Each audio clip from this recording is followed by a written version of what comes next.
And this is what happens when you try to do more than one thing at a time. Anyway, good morning to all of you. It is a Reaction Monday. I was trying to do, how I've been trying to do the thing where you're posting the fact that you're live on one of the 3 social media that we're on. And there are some mornings apparently when it does work on its own. And then there are some mornings when it doesn't. And this was one of those mornings where it doesn't.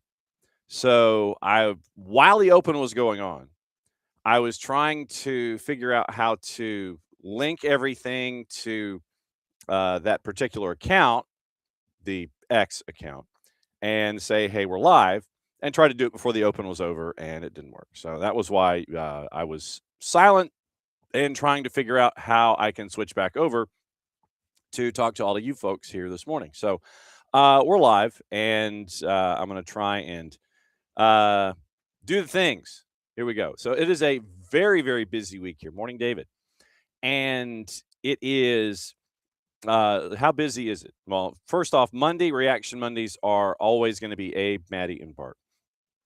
Abe's going to join us here in a little bit. We're going to find out about his marathon. We're going to find out if what he saw from Atlanta United. Maddie's going to join us at 9:30-ish. We'll talk first team and we'll talk twos because the twos had their season opener in Rhode Island last night, and that was on the SDH network, and Maddie was on the call for that. And so we got your first half highlights there. We'll talk about the match, talk about things to look forward to with the twos because their home opener is 6 days' time. Next Sunday in Athens at the Turner Complex, Carolina Core come to town. And obviously, we'll have that one for you from Athens on the network. Pregame, I think, 6:30, and the twos and core are like 7:02 kick. So we'll have that for you coming up this week. Bart's going to join us at 10:30. Real World stepping in the way at 10 o'clock. So at 10:30, we've got a lot to talk about. We've got to get into USWNT in Argentina. Scary moments last night involving Trinity Rodman. Don't have any update there. Another just odd moment when it came to what, cards and calls and such, and you have pulling of hair by Argentine players trying to keep the USWNT from odd rushes in transition.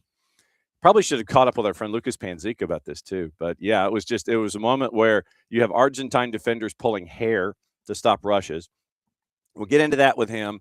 We'll get into Yanks abroad. Christian Pulisic is still over 26 when it comes to his scoring. Please, yes, of course, the panic is setting in amongst everybody. Yunus Musa scored, by the way, on the weekend. And then we get into cards and calls, and there was a lot to get into there. So Bart's joining us at 10:30 through the end of the show instead of at 10 o'clock. So we're going to have Bart on the hop coming up in the last half hour. In that gap space, we'll get you into all your morning news. Demi Torrent is out at Monterrey. And Igor Tudor thinks he might get sacked. 3 weeks in, and he thinks he might get sacked. We'll get into what happened in the Premier League this weekend. Obviously, if you're a Spurs fan, it's not good. And we'll get into all of that stuff here this morning. So, obviously, we've got to get into what went down with Atlanta United. We'll get into the stats. And like I said, when Abe shows up here in just a little bit, we will kind of break it all down for you and let you know what's on your mind as well. No, the offense was not very good, and it's the second week in a row that has happened. Defense, though, a lot to look forward to there, and the continuing growth of Jakob, and what we saw at the back. So with what Tata Martino wants the team to do, it's looking right now like defense first, heading into the home opener. And so because of this, I would request / ask that when you show up on the weekend that you're there that much more, because they need to know this, early in the season that you're behind them. And if things are going to turn around, sometimes some things do first before others. And the guys are going to need a lot of support under Tata Martino as they're going to try to get that first home win against RSL coming up on the weekend. So we'll get into that. We'll get into all the other stuff. And like I said, news tomorrow. That's right. That's what I was going to do. I was going to get into the rest of the week. It is massively crowded. Morning, Ricky. Yes. And so I'm guessing. So see, they didn't even wait till 9:30 for the cryptic tweet. So it was, well, and aren't we supposed to have an eclipse or something? So, all right. So the cryptic tweet is at a riverside with a couple of bridges, and then you have a plate, a paper plate that is put up in front of the bridges, and it's blocking out the bridges. I mean, for me, I was thinking that it might be something solar eclipse based, but I don't know when the solar eclipse is. So that's all right. So I have no idea. I literally have no idea about this one. I have no clue. I mean, I kind of have an idea, because I mean, if you're trying to, all right. So, all right, hang on. So if it is Matthias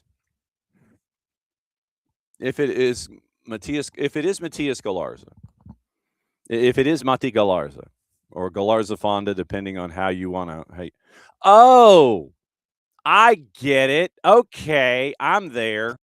Oh yes. All right, now I got it. Okay. No, yes, Ricky, yes, absolutely. Let's bring in Abe Gordon from 92.9 The Game. God, it took me a second. Oh my God, I was trying to figure out. Okay, so Five Stripes Don't Stop. Hi, good morning, by the way. How was your marathon?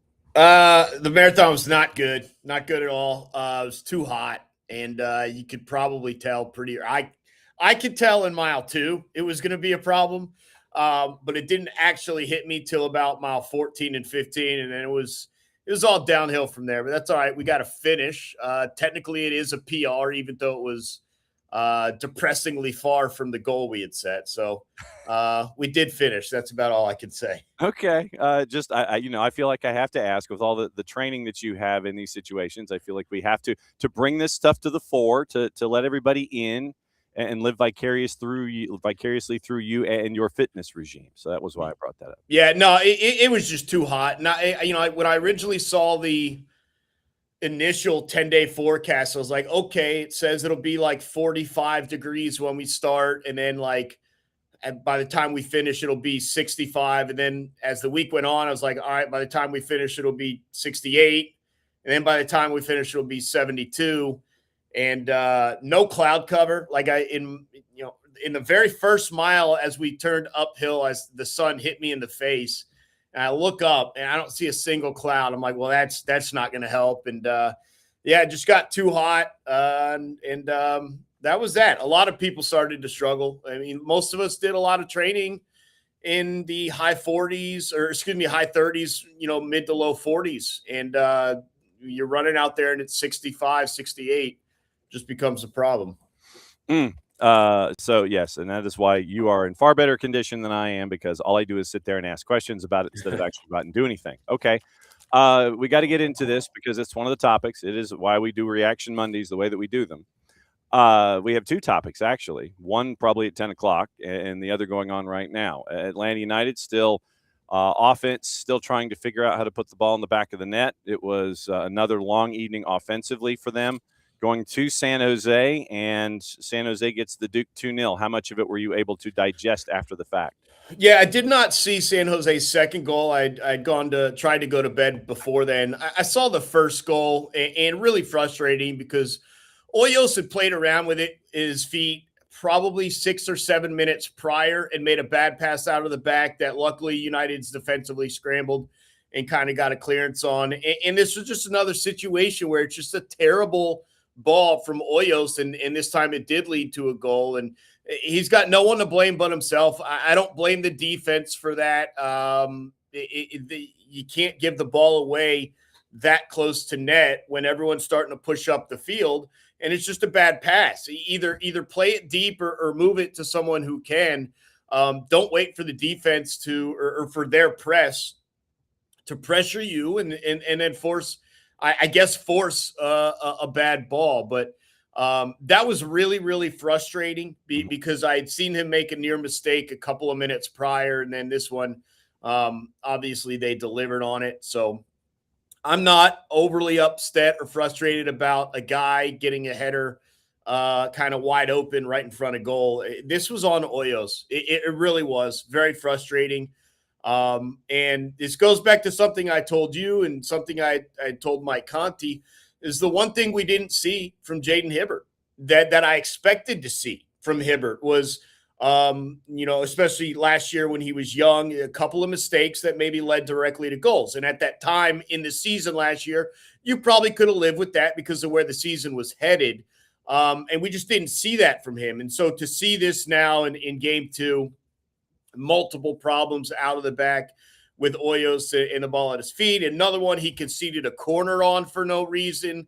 It made a mistake there. And luckily that corner didn't turn into anything, but tried to knock it off of one of the San Jose attackers who was defending in the moment, but had let it go over the end line before knocking it off of him. And it's just not good stuff. Not good stuff from the goalkeeper's feet. And it gives another opponent too easy of an opportunity to be in dangerous positions there. So very frustrated with the first goal. And that brings you forward to the attack. I don't know really what anyone is doing. We can kind of look a little bit if you want to after the substitutions and whatever and say they looked a little bit better once some of the subs were made, once Moranchuk. But at that point, it's 1-0. Shortly after that, 2-0. And then, San Jose is probably a lot more willing to let you have a couple of runs with the ball. So they're starting to defend a little bit differently.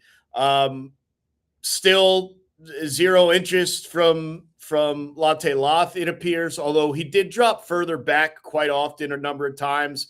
And then I'd start to think, all right, well, he's back there, but now we have no one up front to do anything if we can actually find a couple of passes strung together. So, I don't really know what the attack is. I don't know what the plan is. I don't know if it's about team tactics. I don't know if it's about individuals, if it's communication, if it's the unit not meshing and gelling.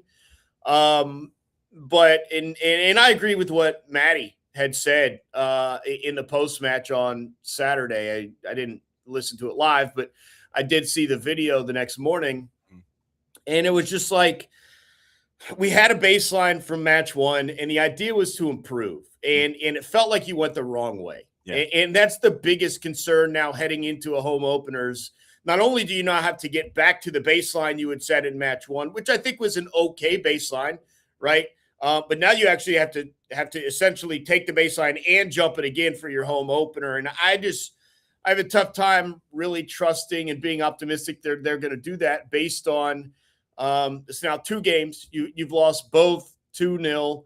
And unless there was a chance later in the match that I didn't see, your best chance to score a goal came on a Saba attack in the first match in 10 minutes in on a shot from outside the box. And it just doesn't feel like there's anything dangerous coming right now. And I don't have much of a reason to believe that it's going to be honest. And yeah.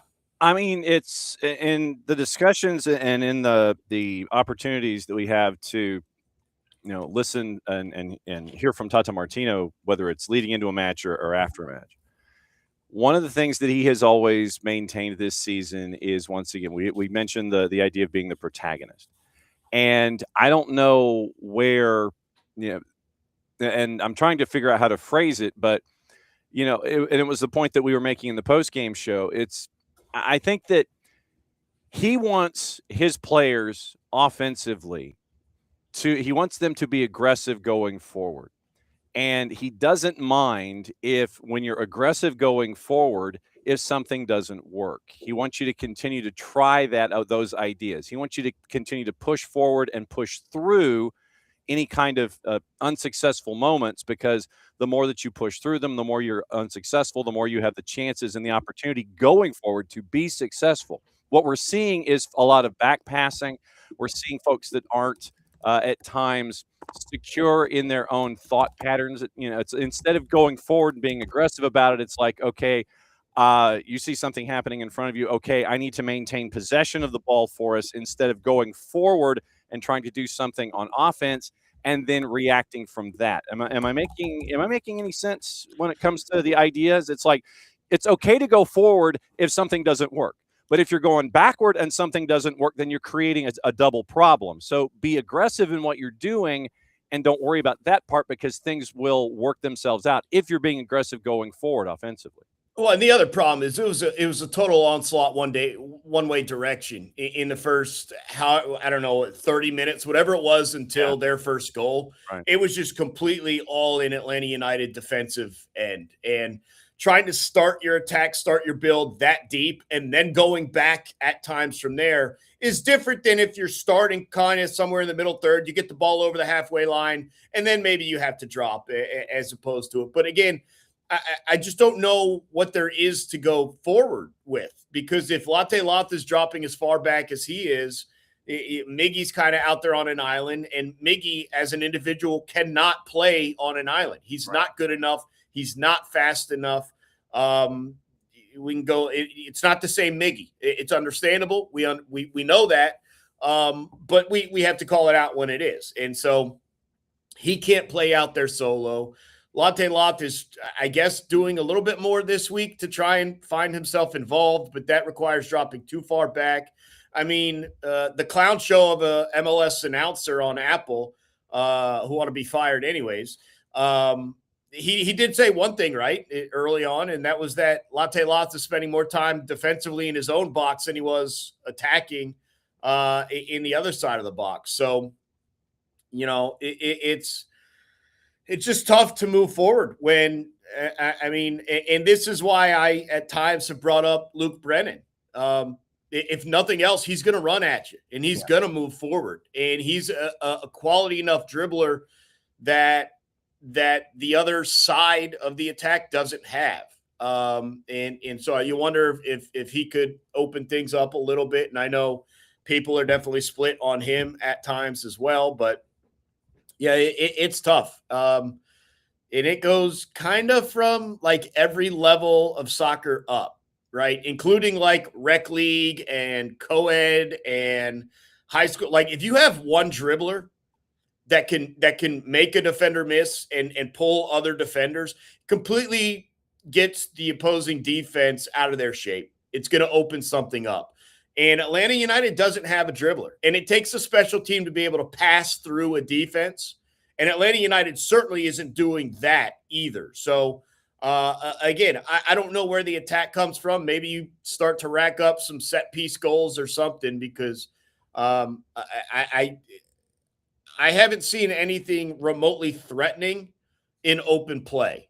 And that's going to be a problem when, as you said, we want you to go forward. We want you to take chances. We want to play vertical. We want to do this. But if just ultimately you end up still having 0 goals, your defense is at some point going to concede based on the risk that's being taken. There's been no reward. There's been no reward from any of that style of play right now.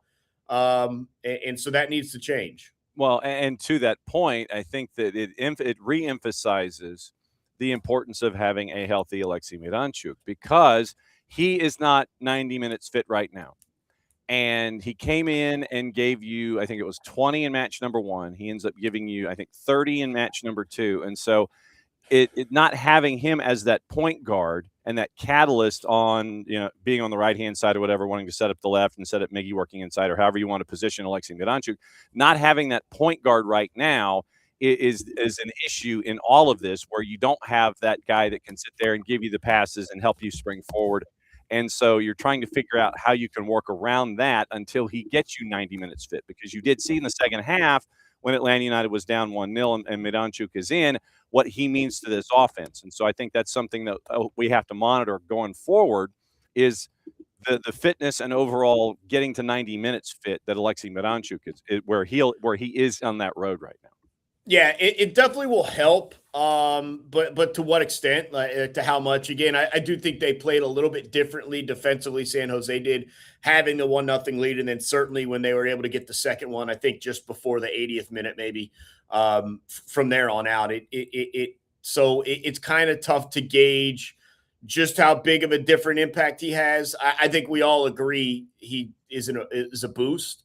Offensively, and maybe that is what it takes to get Miggy a little bit more dangerous, to get the left wing a little bit more dangerous, and certainly to get Latte Loth a little bit more dangerous. But he's a band-aid to the attack, if that. It's certainly not a coverall. I certainly don't expect him to come in and, like, the offense looks like it's flowing. It looks like, Miami last night, right? They're down 2-0, and in the blink of an eye, they score 4. I don't think Moronchuk is coming in and that's the switch that gets flipped for Atlanta United. He will help. There's no question about it, but there's a lot bigger questions than just Moronchuk coming back in and what will the attack look like with him there. I think it'll be better, but it won't be where it needs to be. Not based on the play outside of that midfielder that we need.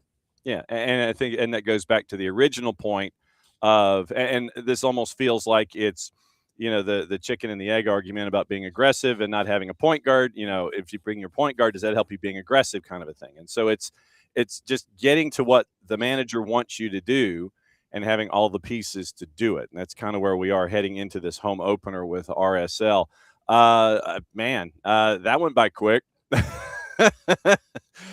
Wow. All right. So what's on your mind as we head into the home opener, sir?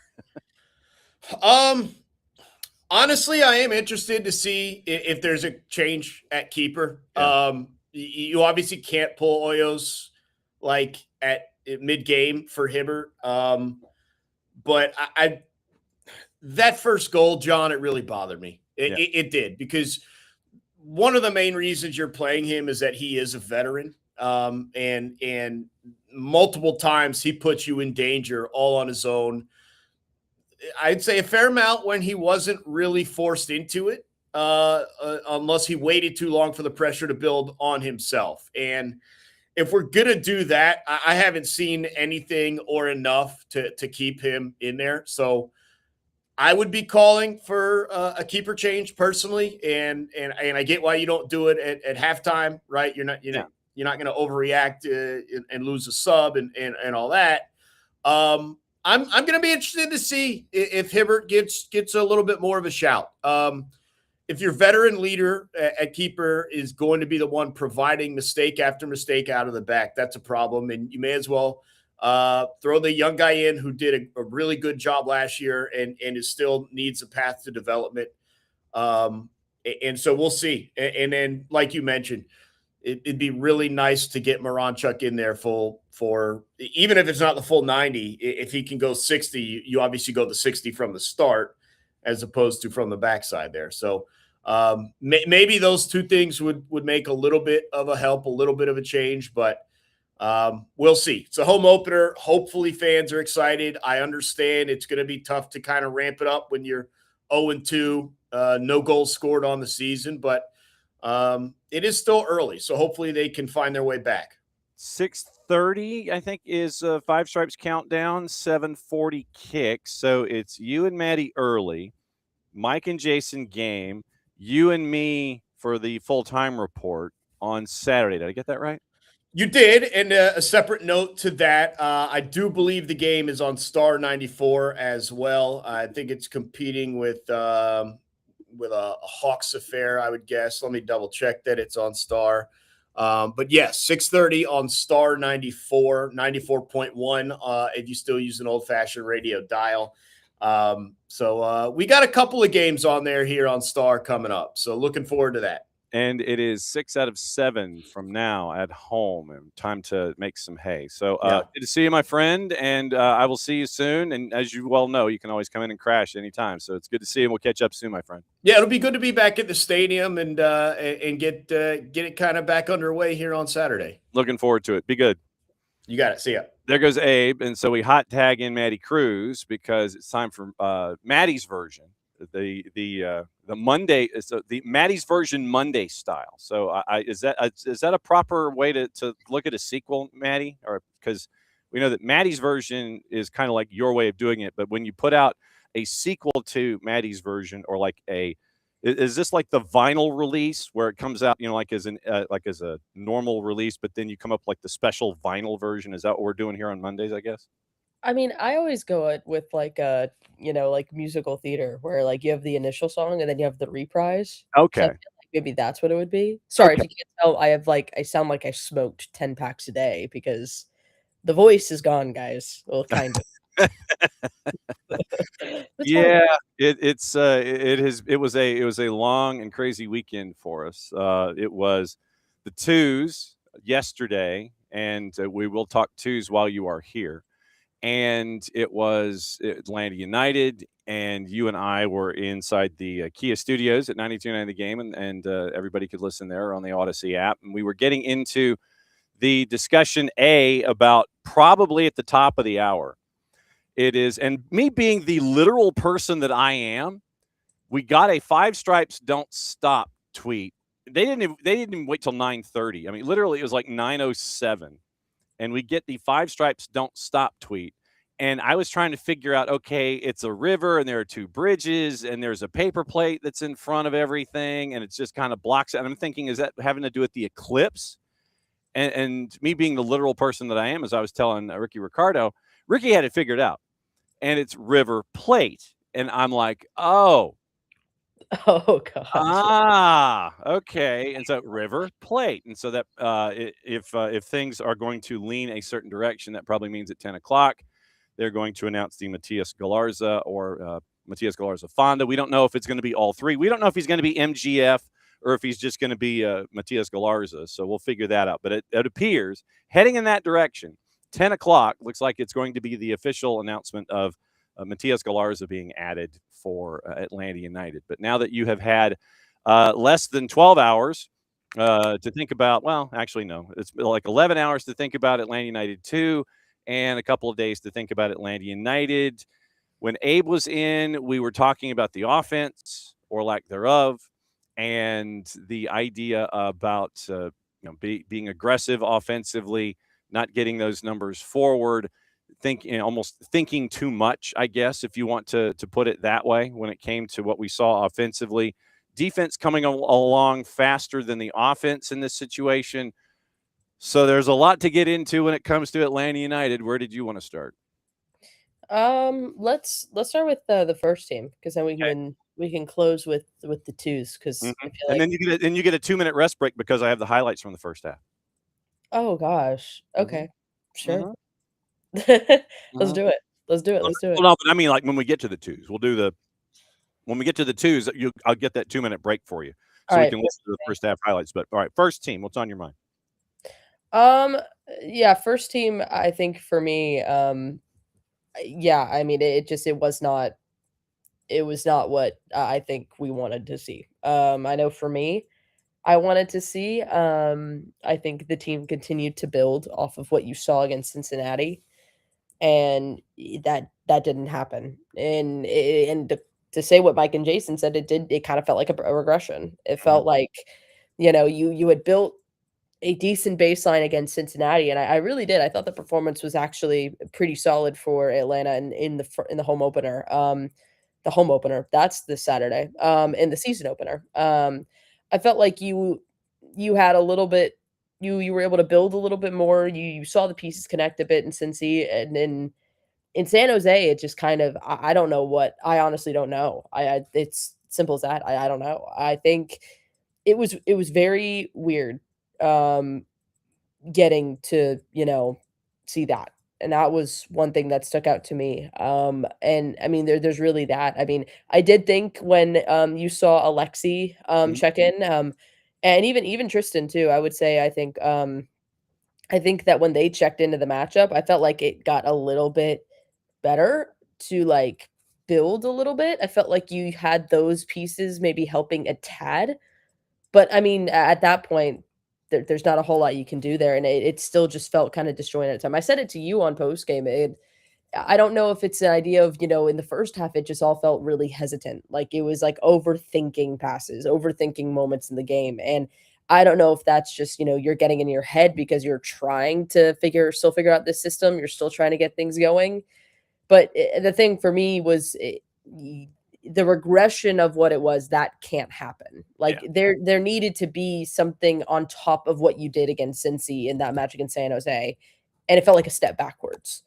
And I think as you head into Saturday, there needs to be improvement. It's not a needed, it's a must. Like there needs to be something there, especially it's your home opener and it's going to be back at the Bends. Tata's back at the Bends for the first time since 2018, since the MLS Cup.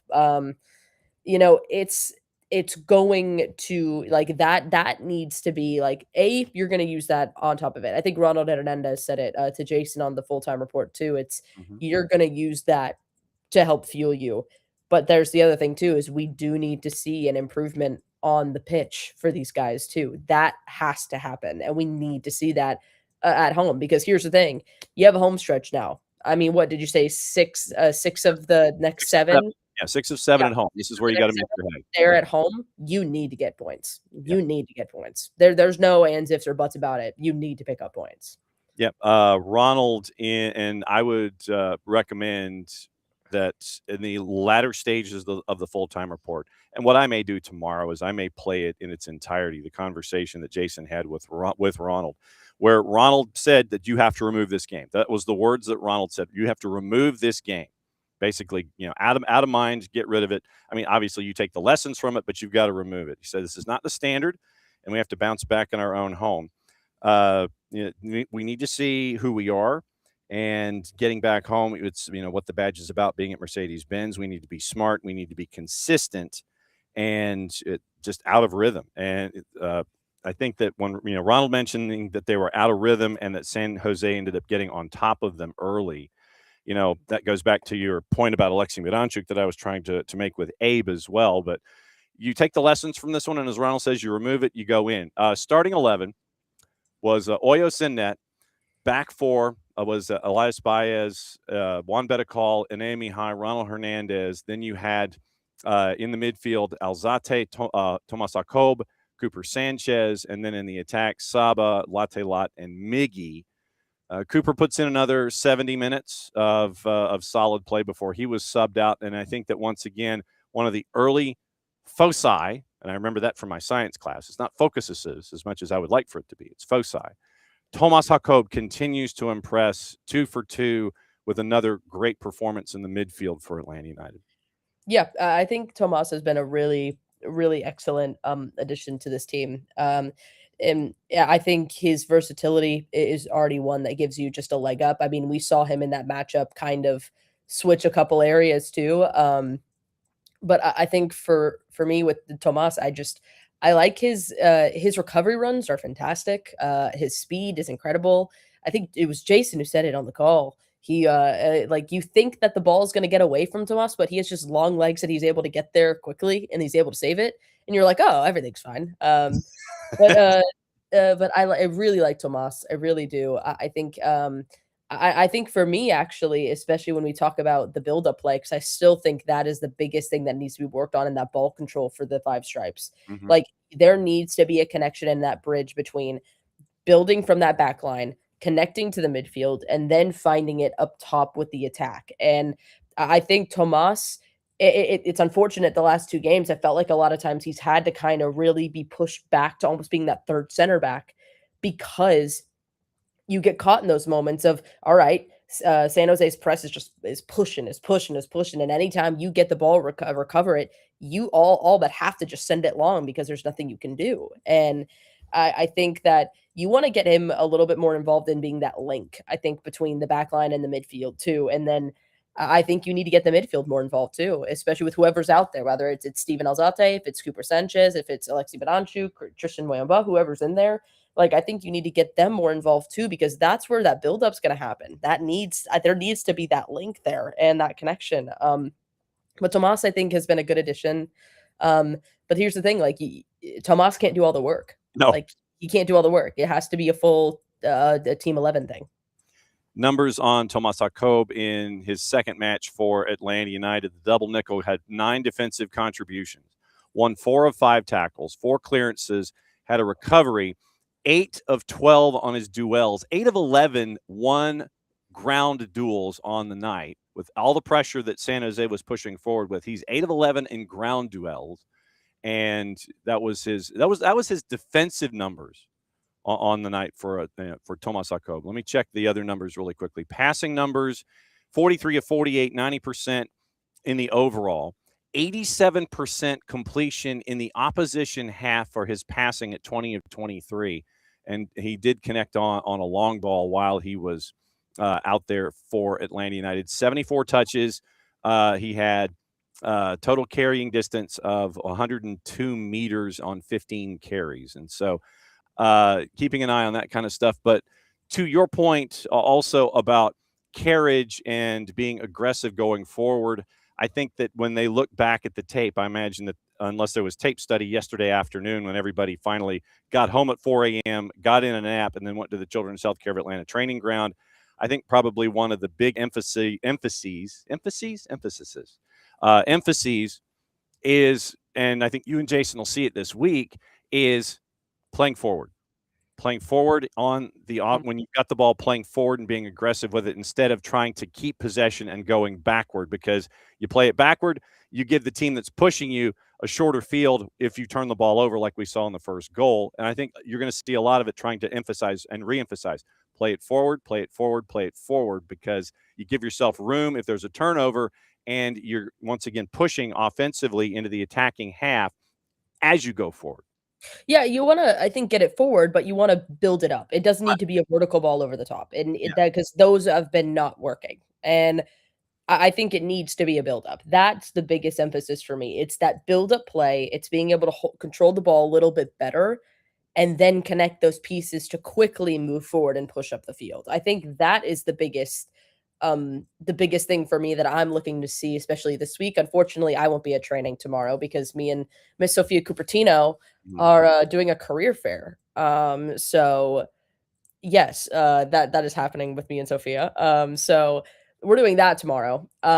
So Jason will be at training, so he'll be able to give you all the insight on Tuesday, but I will be there Thursday. So we'll be able to do that there too. But yeah, I think that for me is the biggest thing. It has to be, how do we get Latte Lath? How do we get SheBelieves? How do you get Alexi Madanchuk? How do you get Miguel Amaron in those positions in the box? How do you do that? And what is the best way to do that? Because you got to start finding some goals. You have to start finding some goals, and you have to start finding ways to get into the attack more. And you have to continue. You have to use that build-up play. I don't want to transition it to the twos just yet, because I think there's still a little bit more to talk about with the first team, but I'll kind of use what I saw last night in Atlanta United too.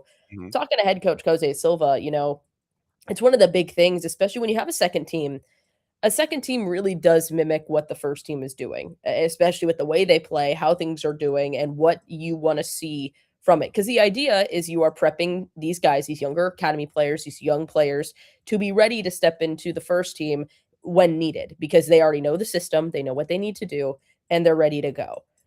I will say, I think from watching the twos last night, that was Jose Silva said, they want to press high. They want to make sure they're holding the ball. They want to be aggressive with the ball. They want to, get in your face a little bit. And when they don't have the ball, they're quickly trying to recover it immediately and turn it over back the other direction to try and quickly make a break. Or within 5 seconds, if they can't do that, they're retreating back and they're getting back to defend. I saw that with Atlanta United too last night. If anything, I think I saw exactly what we want to see Tata Martino's Atlanta United look like.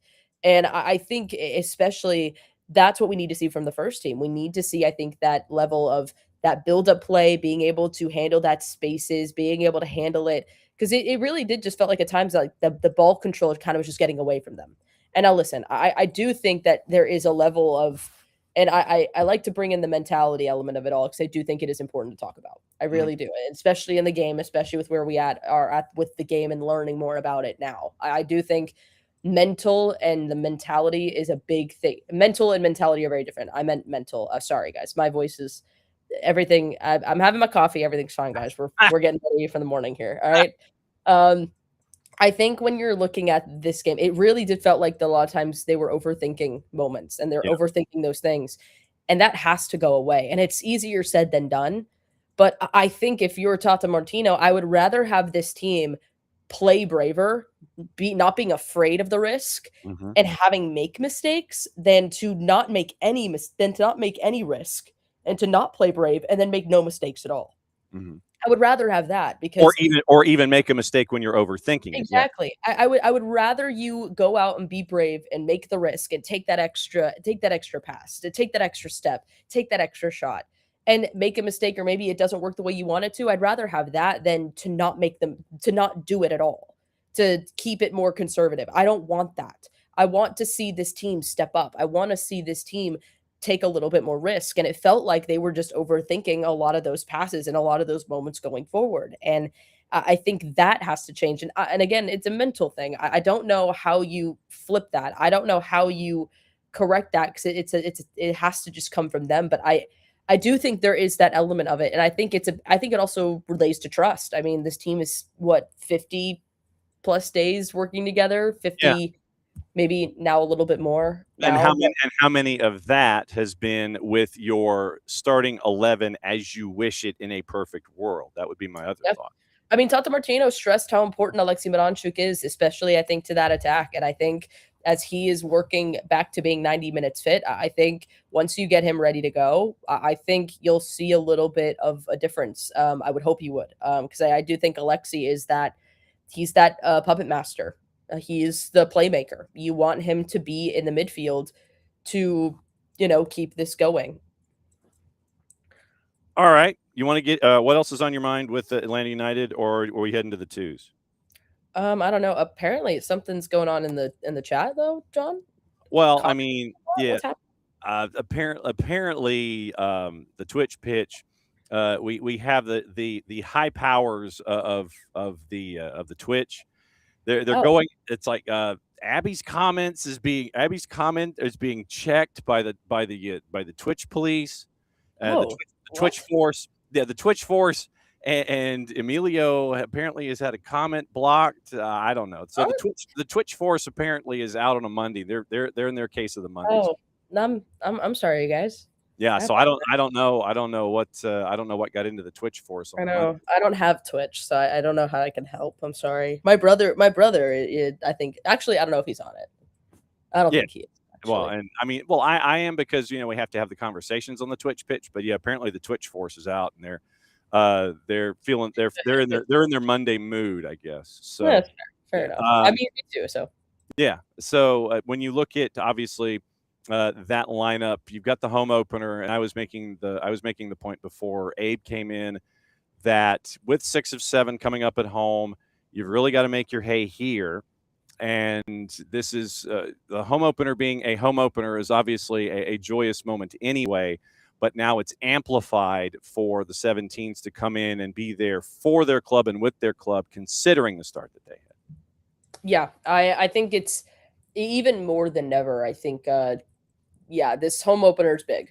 I think it's big for multiple reasons. It's big for me because I get to get the 96 merch. I'm really excited about that. But so I think it's it's important because I think you have to see improvement. I think that's my biggest thing that I'm looking forward in that match is you want to see an improvement on the field, and you want to see some goals. You want to see the attack get moving. You want to see that going forward. And I think that that has to be what you see on Saturday. You have to see it, especially now when you look at the standings, when you look at everything else.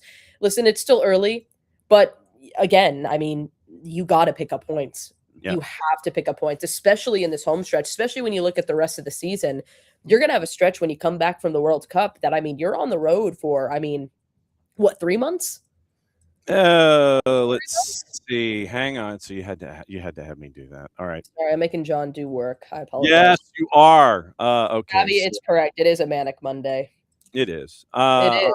So, I wish it were Sunday. I don't have to run day. All right. So with Columbus on May 24th, that's on the road. So the last home match Yeah. All right. So July, you have the 3 matches away in July. So after the World Cup break starts after the match on May 24th, and that is on the road at Columbus. But last home match is May the 9th when LAG comes to town at 7:30. So after that, you have 1, 2, 3, 4, 5, 6 on the road, but that also takes up the days of the World Cup, and you're not here at home in July because I'm guessing what they're doing is they're reorienting Mercedes-Benz back to turf. Yeah, for sure. That's what I figured too. So like that's why they're so long. But I mean, but that goes back to my point though. Like I mean, it's the same thing. I mean, you need to win. Like you need to win at least, if not 4, 5, if not all of your home games here. Pick up points. I mean, here's the thing. A draw, depending on some of these matches, you know, you have Philadelphia coming up too. That's going to be a hard one as well. You have a couple of those. I mean, Real Salt Lake. I mean, they were able to take down Seattle 2-1 too. They're a good side. I mean, Diego Luna scares me. Well, with the kids, and that's the with the kids too. Like, listen, I think for me, you got to pick up points, and whether that's a tie or a win, I want to see a couple wins. But in this block, you need to get some points at home. You need to get points at home.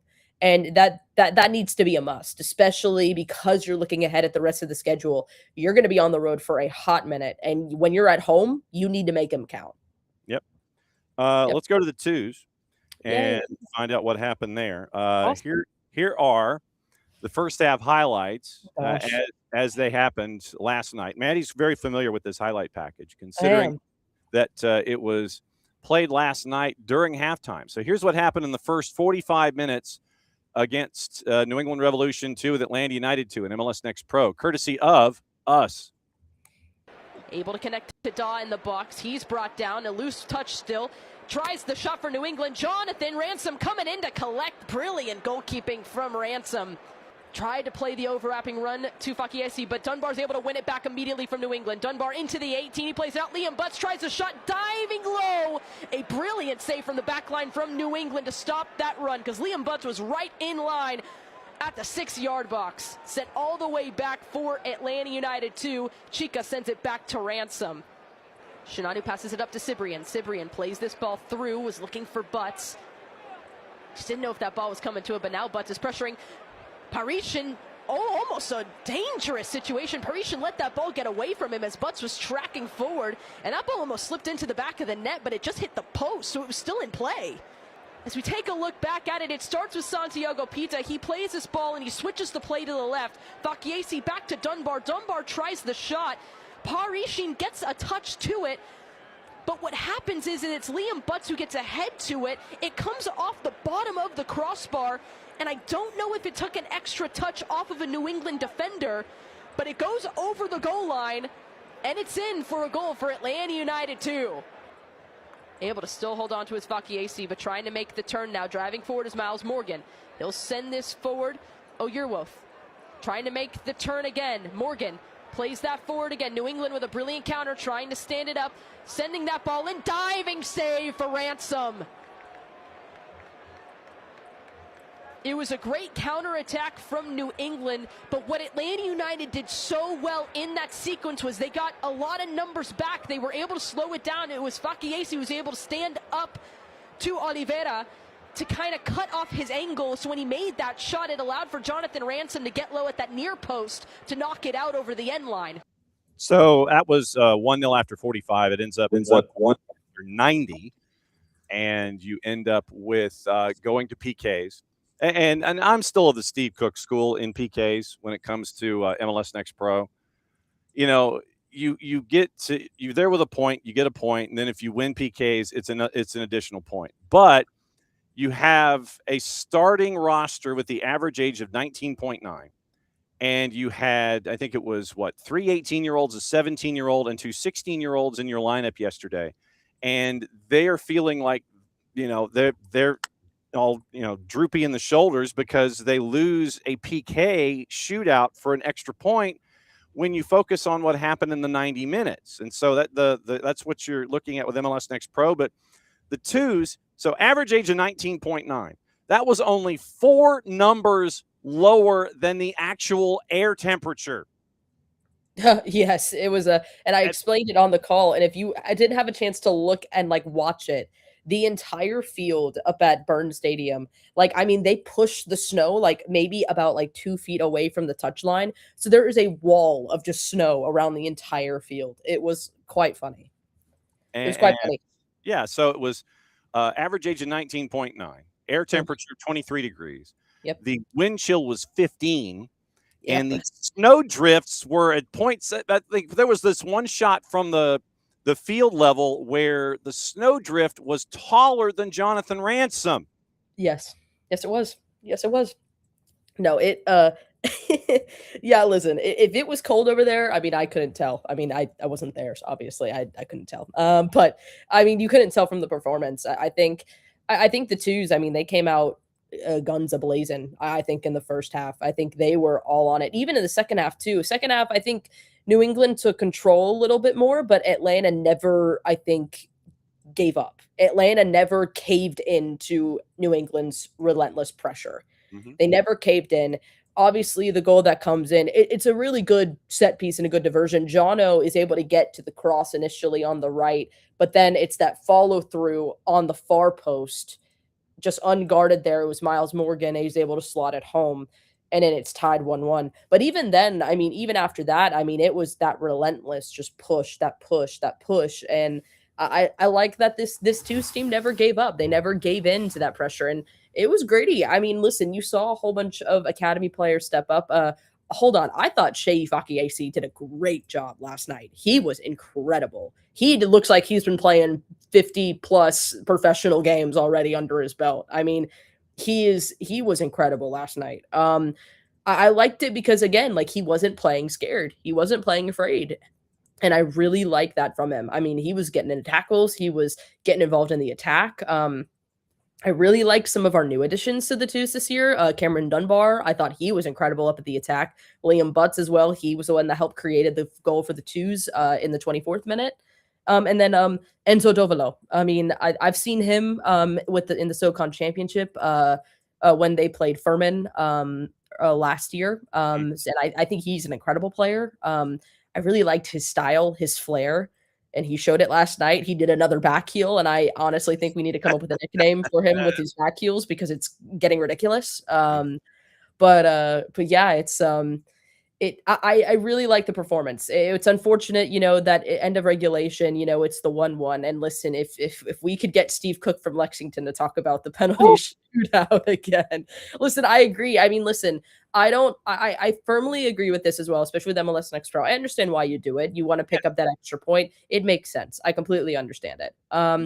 For me, though, with it, I don't think a result should be tainted for a team based on what happens in the penalty shootout. I don't think that should be the thing. And if I'm the twos, I don't want to look at that as the thing. I think for me, what I'm looking at is in that second half, how do we flip the field again? How do we flip it back to our ways? And it felt like at moments, I think that pressure from New England kind of got away. I think it is kind of the same story of what happened in Cincinnati a little bit for the first team. I think that maybe they got a little bit lost in steam a little bit, especially going all force going forward. I think the cold might have played a factor too. You probably get a little bit of a chill because you're like, oh, okay. Now the cold's actually starting to hit me a little bit. Other than that, I mean, I thought it was a really solid first performance for the twos. And listen, I'm pumped about going to Athens for the home opener this weekend on Sunday. It's going to be a lot of fun, and we'll have all the coverage on soccerdownhere.net/listen. I'm excited to be play-by-play for that again as well. I'm pumped for it. It's going to be fun. But hold on. Actually, I do want to say I'm reading the comments. I did see this, Airborne. I did see this. Like, apparently, Danny Rojas from Ted Lasso is going to be signing for El Paso in the USL. Yeah, Cristo Fernandez, he's working out for Locomotive. I don't know if this is a work of a certain degree or if Cristo is in fact serious about trying to be a part of the roster in the USL Championship, but they've got a week to figure out their roster, and apparently Cristo is doing workouts, so we'll see where it goes. That would be awesome. Wait, hold on. Is El Paso would they be in the Open Cup? Oh, let's see. Are they in the Open Cup? Oh my gosh. If we get to see, I'm going to freak out. This morning, right now. USL Championship Open Cup. Hang on. So if I could spell Open Cup, I would have the opportunity to let you know. Let's see, 2026 Open Cup USL Championship. So, hang on. I think all of those teams are in it. It's just trying to figure out when they roll out. Yes, they're playing Laredo Heat March the 19th at PEG Energy Stadium first All right. in Open Cup for Yeah. 2026. But Yeah. yes, to answer your questions. So the starting lineup, by the way, for the twos, and Bart Keeler is going to join us bottom of the hour, and we're also kind of waiting for Five Stripes Don't Stop. All right, so starting lineup for Atlanta United 2. Jono Ransom in net. It was backline, Fakiesi, Daniel Chica, Matthew Sananu, and Ilan Ettinger, the 2 sixes, Didi Cibrian, Aiden Torres. In the attack, it was Dunbar, Santipita, Dovlo, and Liam Butts at the top. So your backline of 4, for those that have not had the chance to consume the information from soccerdownhere.net on your game wrap.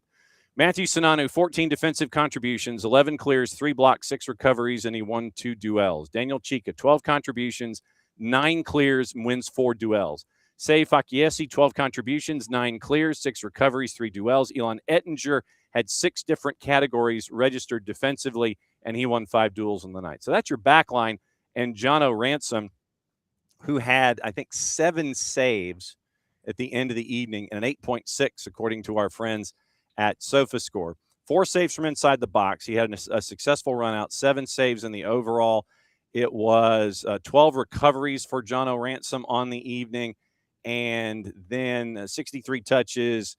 And on the night, his passing was 30 of 52, and it was 27 to 36, 75% in his own half, and he connected on 7 long balls in the night. He registered an 8.6, according to our friends at SofaScore. So that was... Yeah, Jono was great. Jono was great last night. Jono is what, 17?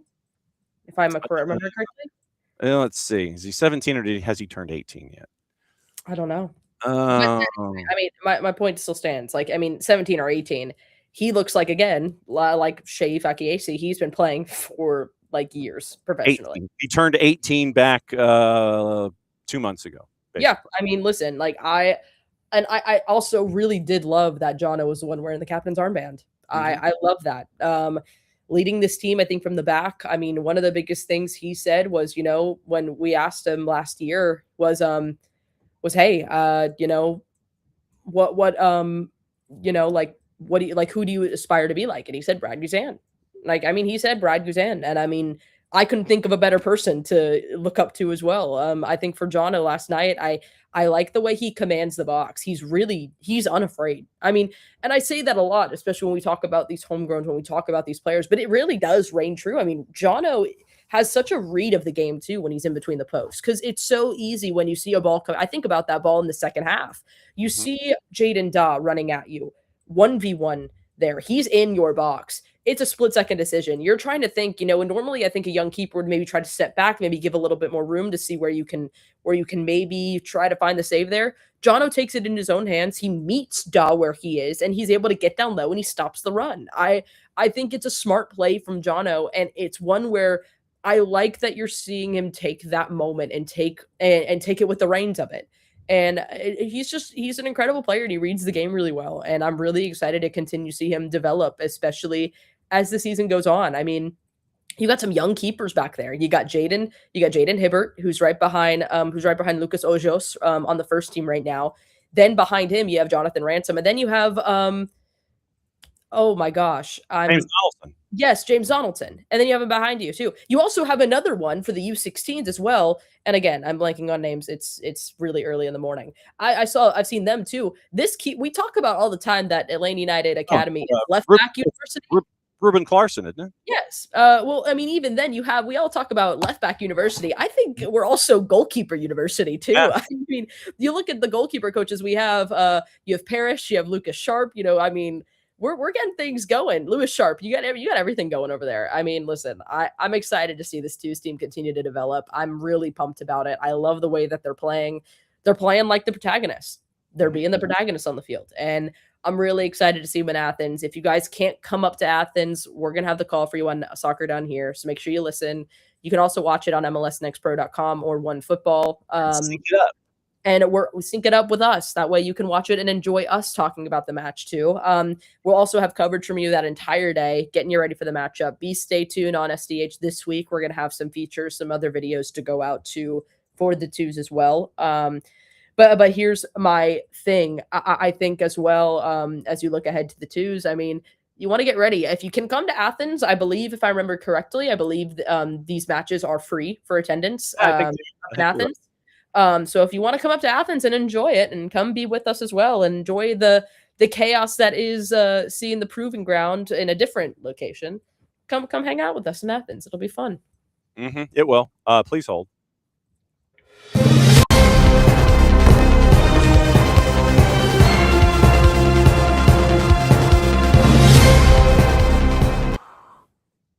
Officially official, surprising no one. River Plate turns into Atlanta United announcing signing Matias Galarza on loan through the end of the fiscal year, June 30th, with a transfer option in the summer. Galarza will occupy an international roster spot pending the receipt of his international transfer certificate and P1 visa. Quoting Chris Henderson, Matias is a talented young player who will add energy and intensity to our midfield, 24 years old, played in multiple big games in South America, both at the club and international level, recently helping Paraguay qualify for the 26 World Cup. Excited to welcome him to Atlanta. 151 professional appearances, 10 plus 6 in all comps. First divisions, Argentina, Brazil, Copa Libertadores. 14 appearances for River Plate since joining the club in July of 25. Previously played for Talleres in Argentina, 5+2 in 68 matches there in almost 2 years.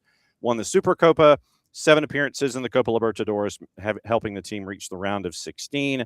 And so a 5'9", 24-year-old midfielder on loan through June 30th. And so if I remember the numbers correctly where Matias Galarza is concerned, it is $3 million for 50% of the pass, and it is based on performance metrics if he plays in half of the matches between now and the end of the loan. So I think it's 6 is the appearance number that we're looking at for Matias Galarza between now and the end of June. So Matias Galarza official. So he is Matias Galarza. He is not MGF. So I guess it will be just Matias Galarza when he is here. So new midfielder for Atlanta United. Yeah, I mean, I think you're looking for I think you're trying to round out, I think, with what you want to see from Tata's side. And I think this is one of the signings you want to see from that. I'm excited to see him play in that midfield, especially with everything shaping out. I think everything else with the loan too. I think you want to see what's happening here, and yeah, I'm excited to see him. I'm pumped about it. I have to do a little bit more research. Listen, my prep for Atlanta United normally comes like Wednesday-ish, and so basically I'm going to be taking. Honestly, it might actually start Tuesday, depending on everything else. I don't know, depending on my workflow this week, because. Listen, who knows? This is just me talking about my schedule for the week now on the morning show. So, speaking of your schedule, is Sophia taking her still camera with you? For picture day or for I actually don't know if Sophia's bringing her camera. It'd be kind of smart for her to bring her camera. Okay, I'll call her probably later today and ask. So okay, well, take your Marshall Island scarf and take a picture. They need a new one for their. we still got to figure that out. I think we want to do like an actual like photo like shoot type thing with that. So we're gonna work on it. It's a little bit busy right now, John, but we'll figure it out. Okay. All right. So the rest of the day for you is recovering and not talking. Yes. Yes, I mean, exactly. Well, I have to talk a little bit more for like 2-3 hours, but then after that, I'm not speaking. Okay. Okay. So go and do your things. Thanks as always for coming in on Mondays at 9:30. So it's Abe Gord. So here's your Mondays in season. If she's got a voice, Maddie comes in at 9:30 after Abe, who usually bats lead off, and then Bart comes in. We're going to have Bart come in about 20 minutes to talk about the WNT, hair pulling, Trinity Rodman, wins over Argentina. Everything that happened overseas involving Yanks. And we do have a new note on Weston McKinney and Juve, and we have to get into that. And we get into cards and calls, and a boatload of it happened in Philadelphia and NYC, in addition to what happened with the red card in LAFC and Antonio Carlos with Houston. So there's a lot of things to get into with Bart coming up in about 20 minutes. Go save your voice. I will. I'll talk to y'all later. There goes Maddie. And so Maddie is doing when Maddie comes in on Mondays, it's the acoustic set. And so she comes in and has her secondary thoughts on what happened on the weekend. So Monday's tradition are going to be Abe, Maddie, Bart. So that's the regular season. That's what it's going to be here on Mondays. Speaking of which, we're stacked this week. I also have 3 guests that I'm trying to figure out where to plug them in. We're going to be getting to that tomorrow. It is Dave Leno, play-by-play voice of Philadelphia Union, coming in. He's going to join us at 9:30. Casey White's going to join us at 10. And since she was color for Christian Miles on the match in San Jose, we'll get her thoughts on Atlanta United and what she saw. And we'll ask about aggression and trying not to play afraid. So we'll get into that with KCD when she joins us at 10 o'clock tomorrow. Allie Curtis, president of MLS Next Pro, is going to be joining us at 10:30 tomorrow. And we will get his thoughts on match day 1 and getting into match day 2 and so on and so forth. So that is Tuesday here on the morning show. Tuesday night, Drew and I, well, an SOT is tonight at 8, and we'll all be together for that. So SOT is tonight, 8 o'clock. Tomorrow night, Drew and I will be at the Dungeon. It is a revisit for our trips to Johnson, Gainesville. I found my tablet, by the way. It was buried under like 19 different layers of things because we were trying to, we got new carpet installed on the top floor here at the Imitation Palatial Estate. And when things get moved, then you're wondering where they are because the tablet usually never leaves my side. Maddie knows this. And so I was wondering where the tablet was after we were at Johnson, Gainesville the last time, and it was snowed under with everything that had been moved from the top floor to make sure that there was room for the folks to install the carpet. And when that happened, the tablet got lost in the stacks. And so I found the tablet once we started cleaning the house back up and moving everything back to its original flip light and lock position. But I say that because last time I saw the tablet before yesterday was at Johnson, Gainesville. And so I'm taking the tablet with me, and I will be meeting Drew at Johnson, Gainesville. Jefferson and Johnson, Gainesville doubleheader tomorrow night on the network. That is going to be 5:30 and 7:30, I believe. I think it's 5:30 and 7:30 at the Dungeon, and it will be Molly McCarty and the Dragons on the girls' side taking on Johnson, Gainesville, and Frank Zamora on the boys' side taking on Tyler Pineda and the Dragons after that. So that's Tuesday. Wednesday, it is pretty much wide open. Like I said, I'm trying to figure out if we can plug guests in on Wednesday morning that will give us either opposition research or MLS research. And also the busiest man in the Northeast, Dylan Butler, in and around Dylan. Also, Thursday is the Power Hour, and this is also in that 9 o'clock hour where we will be filling in, hopefully, our guests that we have, and we just haven't plugged them into slots yet.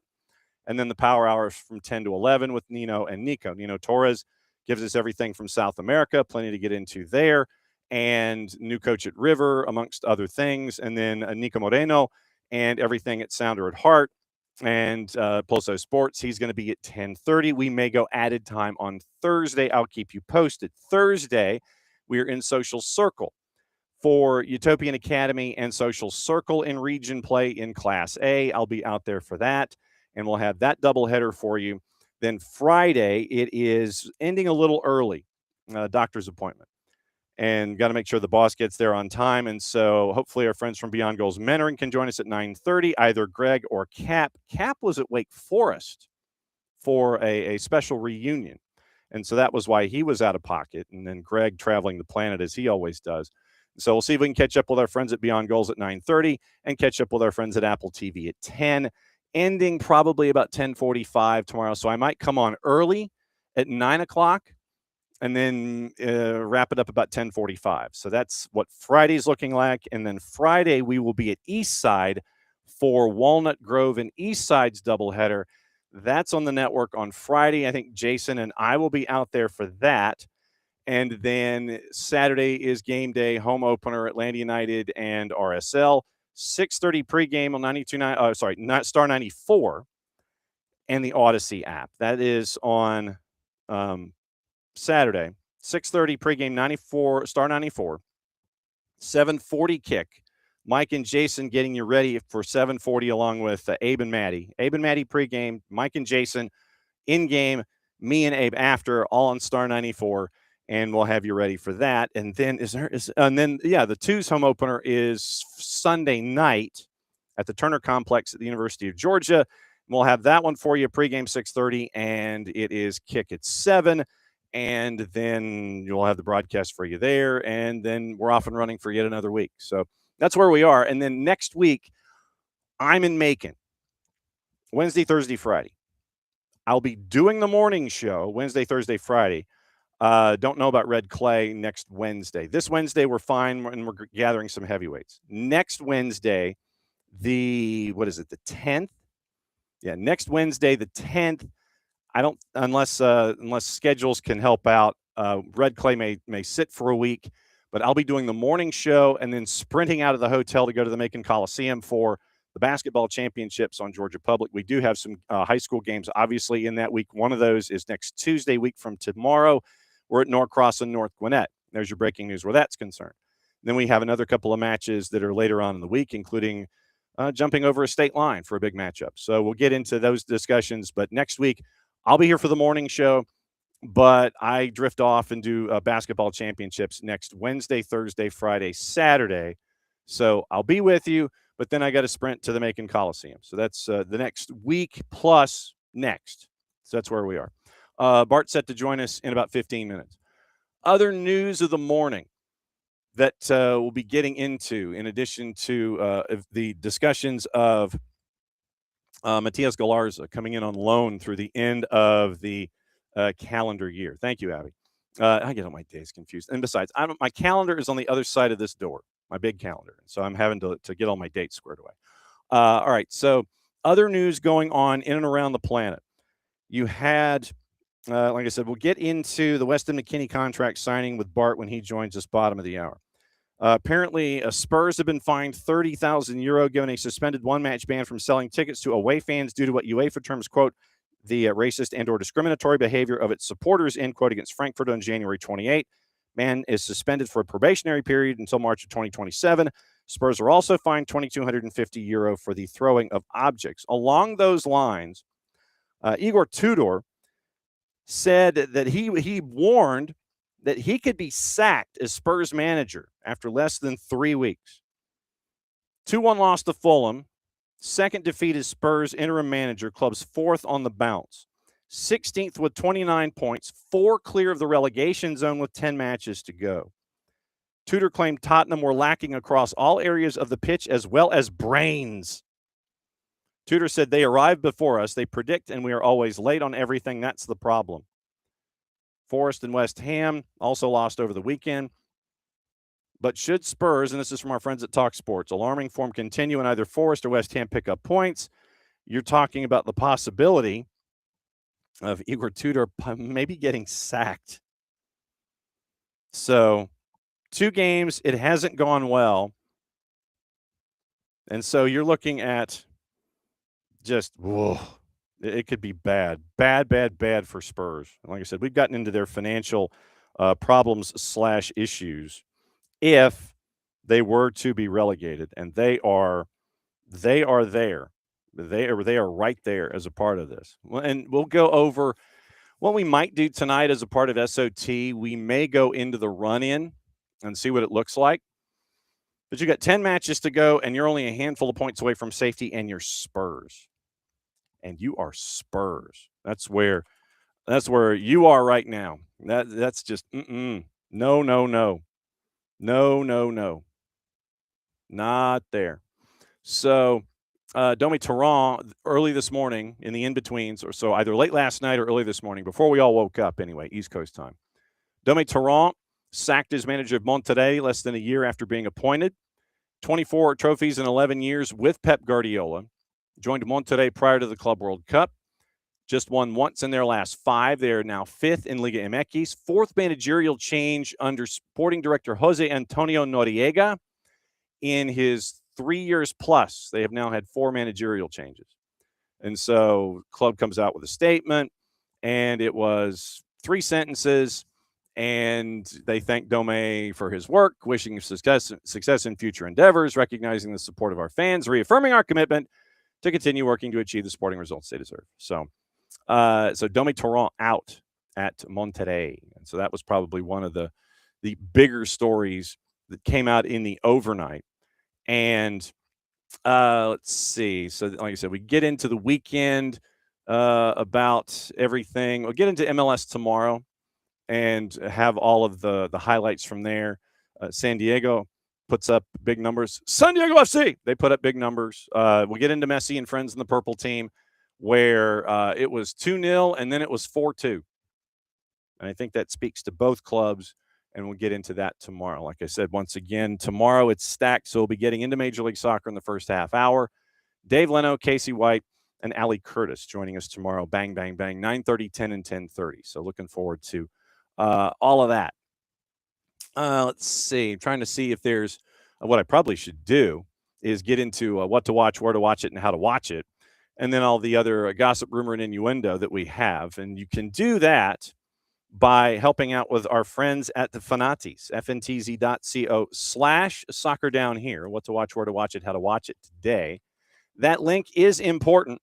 Helps them, helps us, and helps you by adding more matches to everything you're already watching. With Fanatis, you get BN, which means you get all the BNs, which means you get AFCON, you get CAF Champions League, you get the Polish League, the French League, you get the Turkish League, and you get TSA matches from Argentina and a lot of the leagues from South America. You also get CDO. You get to TVV if you want to add the Venezuela package to everything that you have with Fanatis already.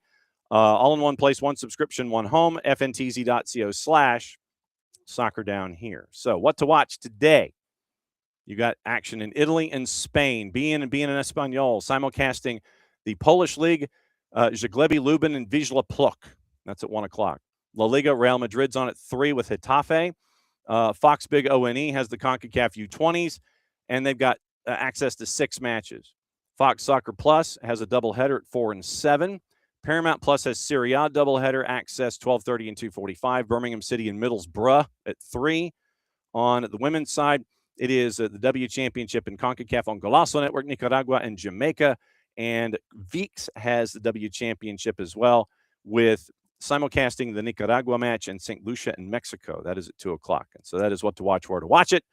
And how to do it, you go to Fanatis, fntz.co/soccer down here. Now, gossip, rumor, and innuendo to take a peek at all of that. I don't want that reaction. Okay, so here we go. Now, the biggest questions are, at this rate, will Harry Kane and Vinicius Jr. extend their contracts? Bayern Munich wants Harry Kane to sign. Real Madrid wants the same for Vinicius Jr. Keep an eye on all of that stuff. Ramping up their efforts to get Harry Kane to re-sign and extend, according to Fabrizio Romano, amid interest from clubs in the Prem and the league we don't talk about.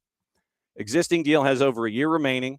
Inspired form as he closes in on Lewandowski's 41-goal single-season Bundesliga record. Vinicius Jr. constant contact with Real Madrid over a contract extension, according to AS. Current deal is expiring in 2027. Frustrations under Xabi Alonso led to reports over a possible exit from the Bernabeu, from the league we don't talk about in the Prem. However, a recent uptick in form under Arbeloa could see him extend his deal, according to AS, with discussions ongoing. City willing to break the world record transfer fee for a fullback in order to sign Tino Livramento from Newcastle. Sorry, Alex. According to Team Talk, existing record is Achraf Hakimi's £60 million from Inter from PSG in 2021. They like his form. Contract runs through 28 currently. United scouts have been left impressed, in quotation marks, according to Team Talk, by Stuttgart midfielder Kima Andres. 20-year-old came through the ranks at Real Madrid before moving to Germany in the transfer window for just £2 million. United are joined by Arsenal, City, and Newcastle. Any deal is complicated by Real Madrid having a buyback clause worth £10 million. United willing to move Mason Mount in the summer, according to Ekrem Konur. Struggled to gain consistent minutes since his £55 million move from Chelsea. Injuries adding to that. Mount approaching the final 2 years of his deal at Old Trafford. An exit could be on the cards. Villa is showing interest. Newcastle looking at Marcus Senesi from Bournemouth. That's from the three-letter paper. Villa keen on a move for Nico Jackson this summer. Expected to return to Chelsea at the end of the loan deal from Bayern Munich. Alexis McAllister quickly becoming a top target for Real Madrid. Arsenal, Chelsea, and City monitoring a potential move for 19-year-old PSG midfielder Sini Mayulu amid a contract stalemate. Fulham and West Ham willing to meet AC Milan's contract for Yunus Musa this summer. We'll talk Yunus Musa coming up with Bart in a bit. following the conclusion of his loan spell with Atalanta. Once again, Efrem Konur with that news. Manchester United stepping up plans to sign a keeper in the summer with Andre Onana and Alte Bayindir free to leave the club in the upcoming window. Forest are not planning on triggering a permanent deal clause in the loan move for Lorenzo Luca. Striker expected to return to Napoli at the end of the season, according to Nicolo Schira. Barcelona intending on sealing a new contract for Ferran Torres, with his deal expiring in 27. Talks are yet to open between the two parties, and that is courtesy of our friends at AS. So that is your early rounds of gossip, rumor, and innuendo when it comes to who might be moving, who's interested, and what you're staring at from all of that. So it's a very, very busy weekend when it came to everything on the rumor bin is where I'm trying to go. And so when Bart comes in, obviously we will discuss what happened at the IFAB meetings and what's going to be kicking in with those new rules. Man, trying to talk quickly is not working this morning for me. So we'll get into the IFAB all hands on deck meeting and get into the rules that were adopted to the laws of the game that came from MLS Next Pro when it came to substitutions and injuries and such. And we'll get into all the other IFAB things that are now on the books. So we'll get into that coming up here in a couple of minutes as well. If you missed it, it is Matias Galarza now in with Atlanta United on loan through the end of the fiscal year, June 30. Then if he plays, and the numbers were if he plays in half the matches between now and the end of that calendar year, then the loan turns into a purchase option, and it was $3 million and 50% of the pass. So that's where we are. So Matias Galarza joining the midfield for Atlanta United, and we will see if John can ever think literally ever again. Five stripes don't stop. Hey, there's a river. There's some bridges. Hey, and there's a paper plate. Yeah. John was trying to figure out, is it about the eclipse? No. River, plate. Way to go, John. It's a Monday. But, yeah.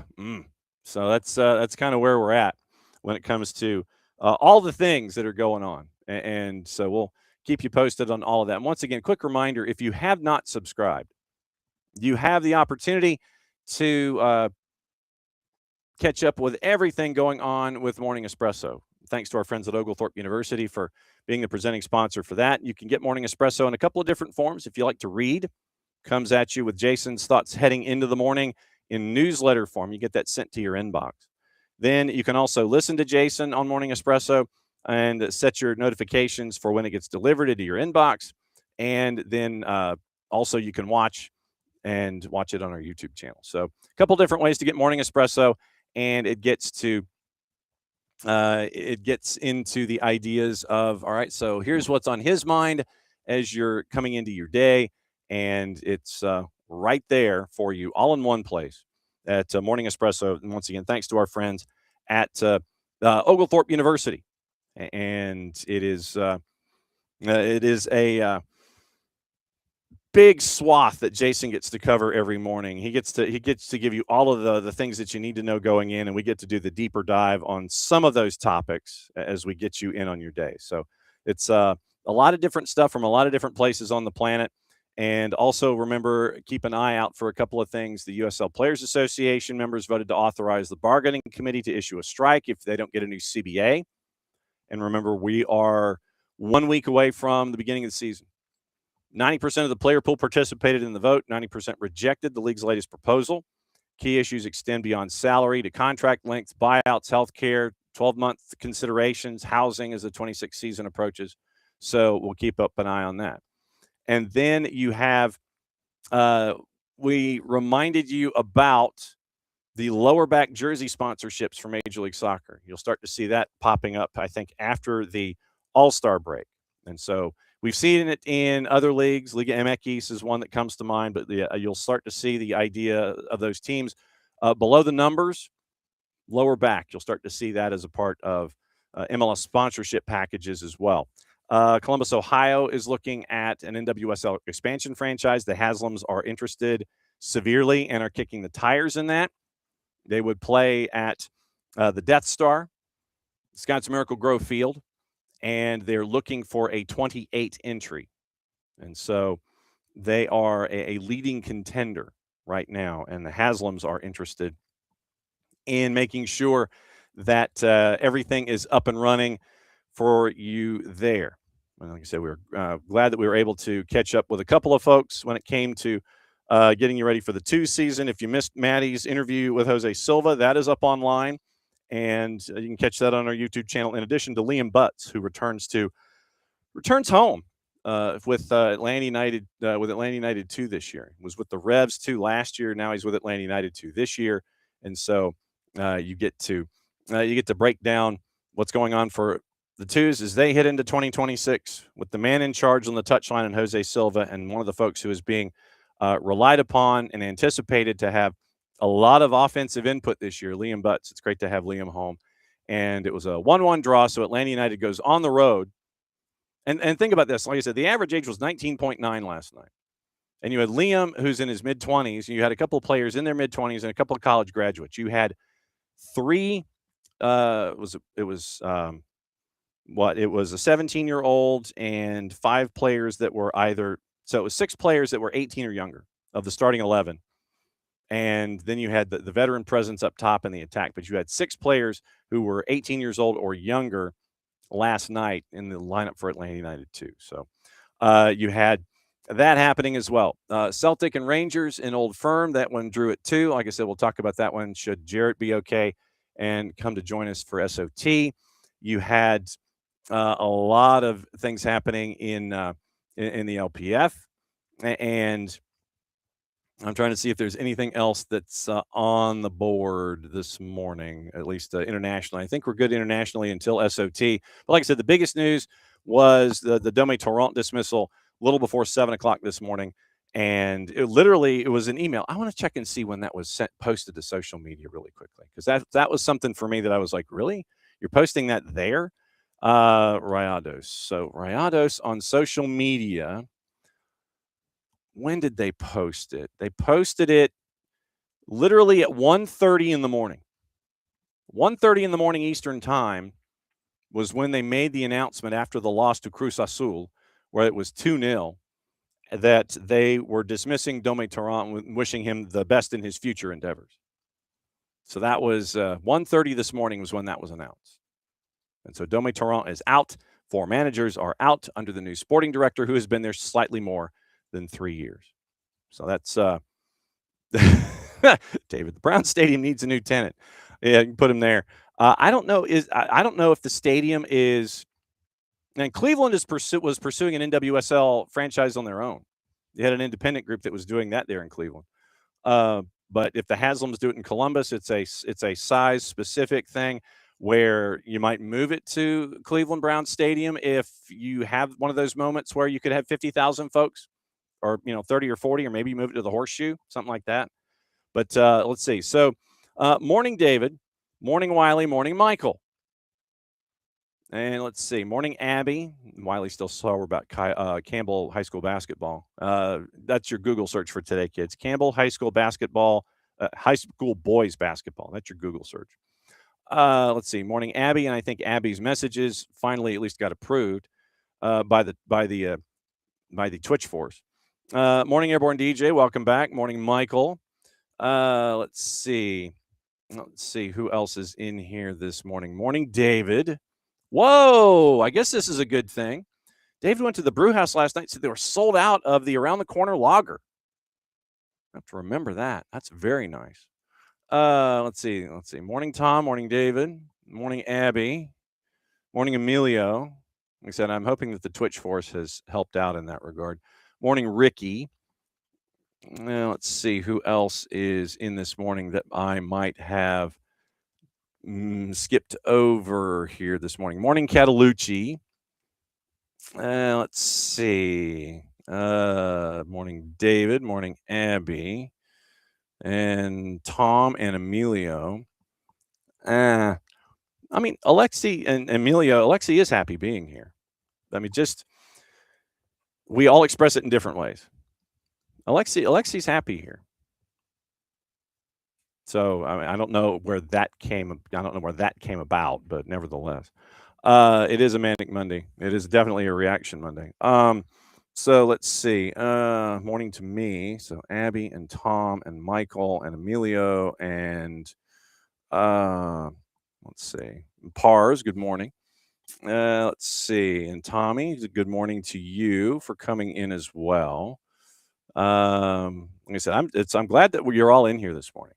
It's cool to have all of you here on a Reaction Monday to discuss things. So, and like I said, I'm trying to shuttle back and seeing if I've missed anything or anyone. Let's see, Ricky, Michael, Pars, Abby. And like I said, I am now in the early parts. So yes, and then when Ricky explained it to me with the lunar eclipse and Abby. So let's see, Abby, Ricky, David. Okay, we're caught up. There we go. Okay, so good morning to all of you who have participated in the Twitch pitch this morning and looking for, well,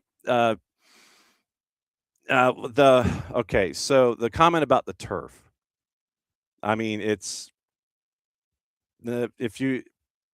And what we need to hear is the actual audio, because I saw that come out and everyone's excited about grass. I mean, I think that if you grow up with the game, you understand that you're going to be playing on different surfaces, and some folks have preferences one way or the other. I don't think that the some teams are built on turf, some teams are built to do things very, very quickly on a surface. We saw that. And we've seen that with teams in Major League Soccer. They'll want to play indoors and want to play on turf. So where Alexi is concerned, Alexi was just making the point and that's the thing, is that when you see something written, I will say this. What we like to do here is we like to play long things. We like to do long sound bites. We like to give context, and we like to give structure. Tell you what I'm going to do. I'm going to try and find from last week Alexi talking about playing on grass. And I'm going to play the full soundbite. And so, like I said, I'm going to find it, but I want to play the full soundbite and give it proper context instead of just something that's written by someone on social about one thing or another. Because I know that there was an X post. I call them tweets still. I know that there were posts about it, but I want to hear the audio and I want to hear him say it versus what someone does when they're trying to basically just flip what someone is saying into a soundbite. So that's what I'm going to do. And Emilio, like I said, I don't know what was said about the match. Maybe you put it in Pig Latin or something and maybe it won't get blocked. I don't know. Like I said, we don't have any. I don't know if it was a keyword or something and you have to put asterisk in it so it doesn't get Twitch forced. So I don't know what it was. And I don't think they show us. I don't think the Twitch force shows us, hey, review this or whatever. They just sit there and they do their blanket deal. So maybe there's a way to post it, like maybe Pig Latin or something, so it doesn't get blocked. But like I said, Abby was discussing with me when we saw that her comments were blocked. She literally showed me. She screenshotted it and showed it to me what was going on. And I was like, really? Okay. Like I said, I have no input impact. Like I said, I don't even see it. So when Abby told me what she was saying was getting reviewed, I went like, seriously? And she screenshotted it from me. I'm like, seriously? So like I said, I think the Twitch force might have just awakened on the wrong side of the bed this morning, and they're chasing after things. So, so there you go. So like I said, but what I will do is I will find Alexi's soundbite and I'll play the whole thing. Question through the end of an answer, just so we can get proper context on this kind of stuff. And I imagine that folks, if they've had injuries in the past or, one thing, that there are preferences for everybody. But I want to play the full thing. Yes, there you go. Yeah. So David with the breaking of the code for anybody that wants to post things and you're hoping that it doesn't get reviewed by any kind of Twitch force or anything like that. So $signs and ats. $signs and ats. So like I said, so I'll find that Alexi soundbite because I know what was posted, but I also want the context. We also know how Alexi responds in sound bites. So there we go. So there you go. So that's I wrote it down. So I want to try and find that soundbite from last week. So, all right. Like I said, we are in a holding pattern for Bart. So tell you what I'm going to do is I am going to go and we'll do Yanks Abroad here. We'll get into Yanks Abroad because I know that there were folks that were freaking out about Christian Pulisic and what was not happening and what has not happened with him since 2026 began. And so you've got that going on. So let's take a look. Let's take a peek at Yanks Abroad and go through what happened there. So Nokai Banks gets an assist in Augsburg's win over Cologne on Friday night on Ribeiro's goal. 19-year-old son of an American father and a German mother, played for the 23 U17s. Pochettino called him into camp in the 25 September window. He didn't play. So he gets an assist on the weekend. So Big Five Leagues review. So Tyler Adams apparently lucky to escape a red for his challenge on Granit Xhaka in Bournemouth's 1-1 tie with Sunderland. Yellow card confirmed, dangerous, not reckless. And so Adams is now back for his second match after the knee injury that kept him out for a while. And you go with Brendan Aronson, who played 60 in a loss to Manchester City. Tyler Adams played north of 60 in the draw with Sunderland. Chris Richards played a full 90 at Manchester United in a loss. Jedi Robinson on the bench for the 2-1 loss, or the 2-1 win against Spurs. In France, Valérien Balogun, winning goal in the 2-0 win over Angers, fourth goal of the month, 12th of the year. Final moments of the match went in Marseille's favor. Tim Weah's Marseille beat Tanner Tessman's Lyon 3-2. A couple of late goals from Pierre-Emerick Aubameyang. First win for Habib Bey and moved Marseille to within 2 points of third place Lyon. So Balogun on the L'Equipe rating scale, 1 to 10, logic. Balogun gets a 6, 72 minutes and a goal. Tim Weah got a 5, so middle of the road for Marseille in 84 minutes. Mark McKenzie, 90 minutes in a loss to Rennes. Tanner Tessman, 90 minutes in that same match in the loss to Marseille. So L'Equipe on Balogun. The American didn't have a great game because he was completely exhausted. In fact, once the score was settled, Pocognoli replaced him with Biereth in the 73rd. But who up on scoring? Him. Always him and him again. He was lucky because Ousmane Kamara was very unlucky on that occasion. Balogun has risen above everyone else, and his determination made the difference once more. Germany. Timothy Tillman missed Leverkusen's match with Mainz after failing to recover in ankle injury suffered a week earlier against Union Berlin. Kevin Paredes was sidelined as well. James Sands started for St. Pauli in their win with Hoffenheim. So 1 to 6, and 1 is the high, and that's Build. Nokai Banks with a 2, assist and a yellow. James Sands played a full 90. Christopher Lund, very, very low, along with Joe Scally and Damian Downs. Joe Scally had a yellow in a win. Lund had 90 minutes in a loss against Augsburg. Damian Downs, 66 minutes in the loss to Leipzig. And cups of coffee went to Leonard Maloney and Cole Campbell. Malik Tillman was injured, did not play. Gio Reyna on the bench. Kevin Paredes was injured. Christian Pulisic struggled to make an impact for AC Milan, who needed 2 late goals after he exited the match to win at Cremonese 2-0. Weston McKennie gets his head on the ball in a penalty area, allowing Gotti to score the equalizer in stoppage time in Juve's 3-3 tie against Roma. Loss would have eliminated Juve's hopes of finishing in the top 4 and making Champions League next year. And so Weston McKennie, 90 minutes assist, 6-goal thriller. Yunus Musa, under 24 minutes, gets a goal. Loss at Sassuolo. Christian Pulisic, a 5, 77 minutes with Cremonese. Benjamin Kromaski, cup of coffee with Cagliari. Johnny started his 3rd straight match with Atletico in their 1-0 win over Real Oviedo, moving them into 3rd. He had not started 3 matches in a row since the first 3 of the season. Cardoso plays 60. Alex Freeman was on the bench. Diego Koken did not dress. Haji Wright scored his 15th of the season. Coventry knocking off Stoke, his 5th goal of the month. Matt Freese, big saves. Indiana Vasilev, one of those attempting the PK in the 89th minute. We'll get into that with Bart in a second, plus everybody that played here in the States. And so now that the real world is finally slowing down, jeez. Bart Keeler, what up? Good morning, John. Sorry about that. Well, it's real world, dude. We get it. You know, I know what's the real world. You're right. Sometimes that happens. Darn real world. Anyway, got into the Yanks abroad bit, and I saved the note on Weston McKennie and breaking news, I guess. So it's more of a developing story since it's almost an hour old. Weston McKennie has agreed to a new Juve contract through 2030, or through the 29 season to 2030. Existing deal expires in June this year. Free to negotiate a pre-contract with an overseas club since January.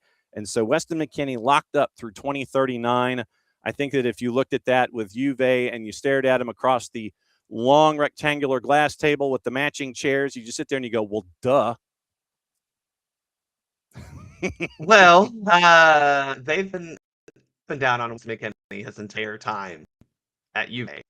And so I would say they're not a little surprised they decided to fully commit, because I feel like since he got there, they said, well, no, he's not actually part of the project, or, well, he is part of the project. So I'm glad that he's locked in with a big club. Right? I think he has shown here that he is capable of playing at that level, both, in Serie A and in the Champions League. So for him, I guess Juve wants him. Yeah, for now. But once again, when we discuss these kinds of things, it is all about controlling the asset, because you never know when someone is going to come knocking on your door and they might be really interested in an individual, and it's not in a pre-contract setting or a contract setting where time is running down. You can sit there and you're in control of the asset and go, well, what's it worth to you? And you can kind of dictate terms in a situation like that. And so now he is under the roof of Juve through the 29 season. So I figured I would wait for that one to come to the table. Now, reason we have you here, now that we have gone through Yanks abroad, is we wanted to start off with the IFAB all hands on deck meeting from the weekend. MLS brought a couple of things to the table, and they had them instituted in their own community. And as it turns out, everybody at IFAB was like, oh, okay, that sounds cool. And so it gets adopted at the all hands on deck meeting. And so the time wasting bit and the injury and the substitutions, those are now part of the laws of the game that are going to be kicking in the summer. So you got some stuff at IFAB to look at, and we'll get into the other things. But the first two things coming from Major League Soccer and MLS Next Pro, IFAB votes them in as laws of the game. I hate it. Sorry. As a grassroots referee, someone who will be dealing with this and applying these to kids who barely listen as it is, I hate it. Now, I am curious if these are going to be actual laws of the game, or similar to the way VAR is written to the laws of the game and other things, like procedures and official protocols for implementing these types of rules. Because there are differences between laws of the games and rules of competition. Right. And so I do wonder if they're going to outline these rules of competition, codify them in the laws of the game, and say, this is something you can use. So the captain's, thing is one of them that is not necessarily in the laws of the game as this is everything, right? Because a U10 match isn't going to matter for that. But at, levels that matter, it allows them to use that. So I am just curious how it will actually be written into the laws of the game. If there is an actual, like, well, if you get hurt, you have to immediately leave the field for a minute or whatever it is. Or if you don't leave the field in quick enough time for after called for a sub, then, your team's going out. Because, again, I referee with kids on a week. And listening is not the forte. Yes. No. And if you tell me as soon as that board goes up, they go off. We don't use board first off. Right. They're listening, Jenny, you're coming out. And Johnny's waiting for in the corner about to take a corner kick, and he's like, huh? Billy listens to his parents, certainly isn't listening because he's, tying his shoe at that point. So I think that there does need to be, again, one of the things that's beautiful about the law of the game is it is written to make sure the game looks and is played the same. The highest of highs and the low levels. Right. These things, to me, are way too cumbersome when you get into those lower levels. Okay. Let's see. Corners and second yellow I'm cards. not saying they are good or bad. Right. I'm not saying they're good or bad. Right. I think a lot of people who watched MLS the past couple seasons like that play has restarted quicker. I'm not saying we don't need that. I'm saying you're giving another element of to a dude in the center who we talk about every single week already has a bajillions and things to keep track of, and it's one dude. Yes. So you have measures to address loss of tempo, cutting down on time wasting, new countdowns on goal kicks, throw-ins and substitutions come into force on June 1st. You have further trials about potential changes to offside. Thank you, Arsene Wenger. And I wish I could drop my Wenger impression in here. Consulting about players combating, covering their mouth and confronting opponents during matches. Staging trials with a view to finding ways to stop tactical timeouts prompted by keepers having on-field treatment. Women's Super League has put itself forward to take part in that. And the Wenger proposal for changing the offside law is finally going to be trialed in the Canadian Premier League when their new season begins in April. And don't get me started on VAR. That's going to be an entirely different setup for the two of us. So following the success of the 8-second time limit imposed on keepers releasing the ball when it's in their hands, countdown is now going to be applied to players taking goal kicks and throw-ins. Possession will switch if the player takes too long, meaning a goal kick could become a corner or a throw would go to the opposition.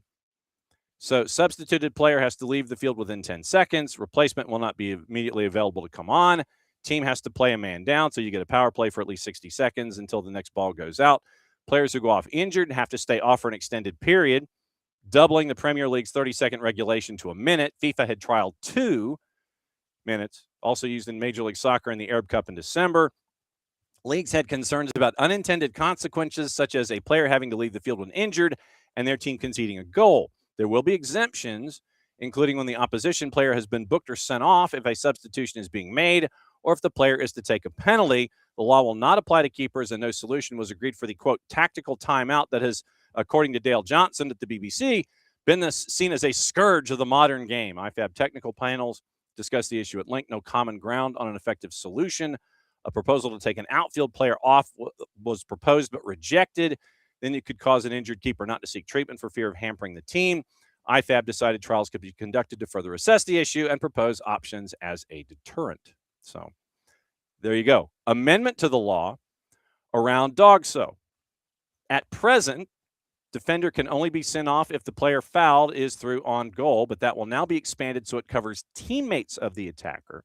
The wording, quote, location and number of attackers, end quote, has been added to the considerations. This is expected to apply to teams who are, for instance, on a fast counterattack. The fouled player may not have a scoring chance, but if they could have passed to a teammate who would, that may be DOGSO next season. So I guess we're now getting into DOGSO adjacent, at least next season, I guess is probably the best way to phrase it. So we're getting into DOGSO adjacent now, possibly, maybe. Did I read that right? DOGSO adjacent?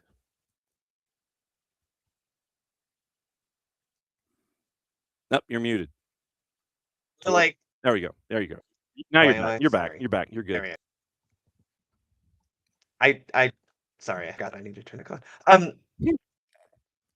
feel like things that VAR has caused is for people to have a distinct, specific, quantifiable, measurable thing for everything.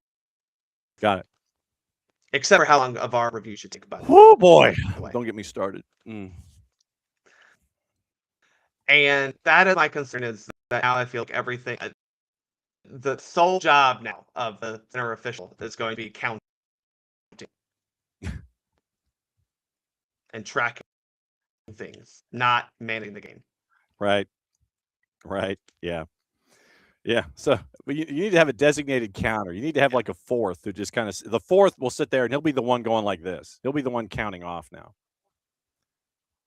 Is that while he's getting yelled by the official by coaches or when he is being yelled by the coaches? Oh, I don't know. That's yeah. So you're gonna have to split. You might have to have just an actual timekeeper with a bell, like they have in boxing. It's just that's all he's there for. He's to take his little hammer and he just pounds on the bell, or you have somebody with a tone and a megaphone or something, or he just kind of counts off to the side. He's like in the ninth row, or he's up in the press box, and you have the official PA announcer going 1, 2, and then you get into the randomness of it. But yeah, so time, dog so adjacency, the Vinger offside rule, and a lot of other things that have been added. So just when you thought you had enough on your plate, they give you more, huh? Yeah, that's what it feels like. Again, we only have most places. We only have 3 officials on the field. Mm-hmm. Very, very rarely do we have this thing that has a 4th official. I mean, you on high school games for how long, John, and do 4 officials until it's still like final officials. Mm-hmm. So you're just adding a lot to the plate of people who already have a lot on their plate. Mm-hmm. Just we're going to add more. A couple of other things. Last night was the beginning of SheBelieves, and Abby.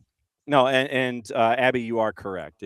Bart's signal is being jammed by IFAB. John's going in and out on me, so I don't know. Yeah, so we'll figure it out. We'll figure out Bart's transmission issues for next time. But USMNT 2-0 win over Argentina. Couple of other talking points away from the final score. I wanted to get into the tactics, if you want to call them that, of Argentina at points. And Abby was asking if we have an update on Trinity Rodman. I have not seen one. Takeaways from last night.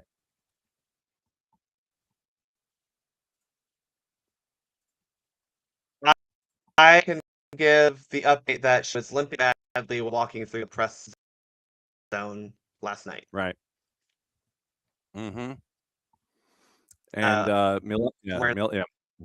who joins my at the game, he saw her limping. So credit to Lawrence for that admission, but that's all I got. Yep. Apparently may have aggravated the back injury with the 2-0 win over Argentina last night. Milagros Martin just went right into the back of Trinity Rodman, and obviously she was not pleased. And there were a lot of folks that were not pleased, including teammates and such. And definitely, the Washington Spirit ain't pleased either. But 2-0 win in that one once again. Train continues rolling for the there you go, for the WNT. And so then the other element that I wanted to get into about the WNT after last night, what we saw, there was the one moment where you had a bit of a breakaway in transition for the WNT, and Argentina just decides, okay, we're gonna pull hair for a transition opportunity to slow that down with the U.S. And yeah, folks were less than pleased about that too.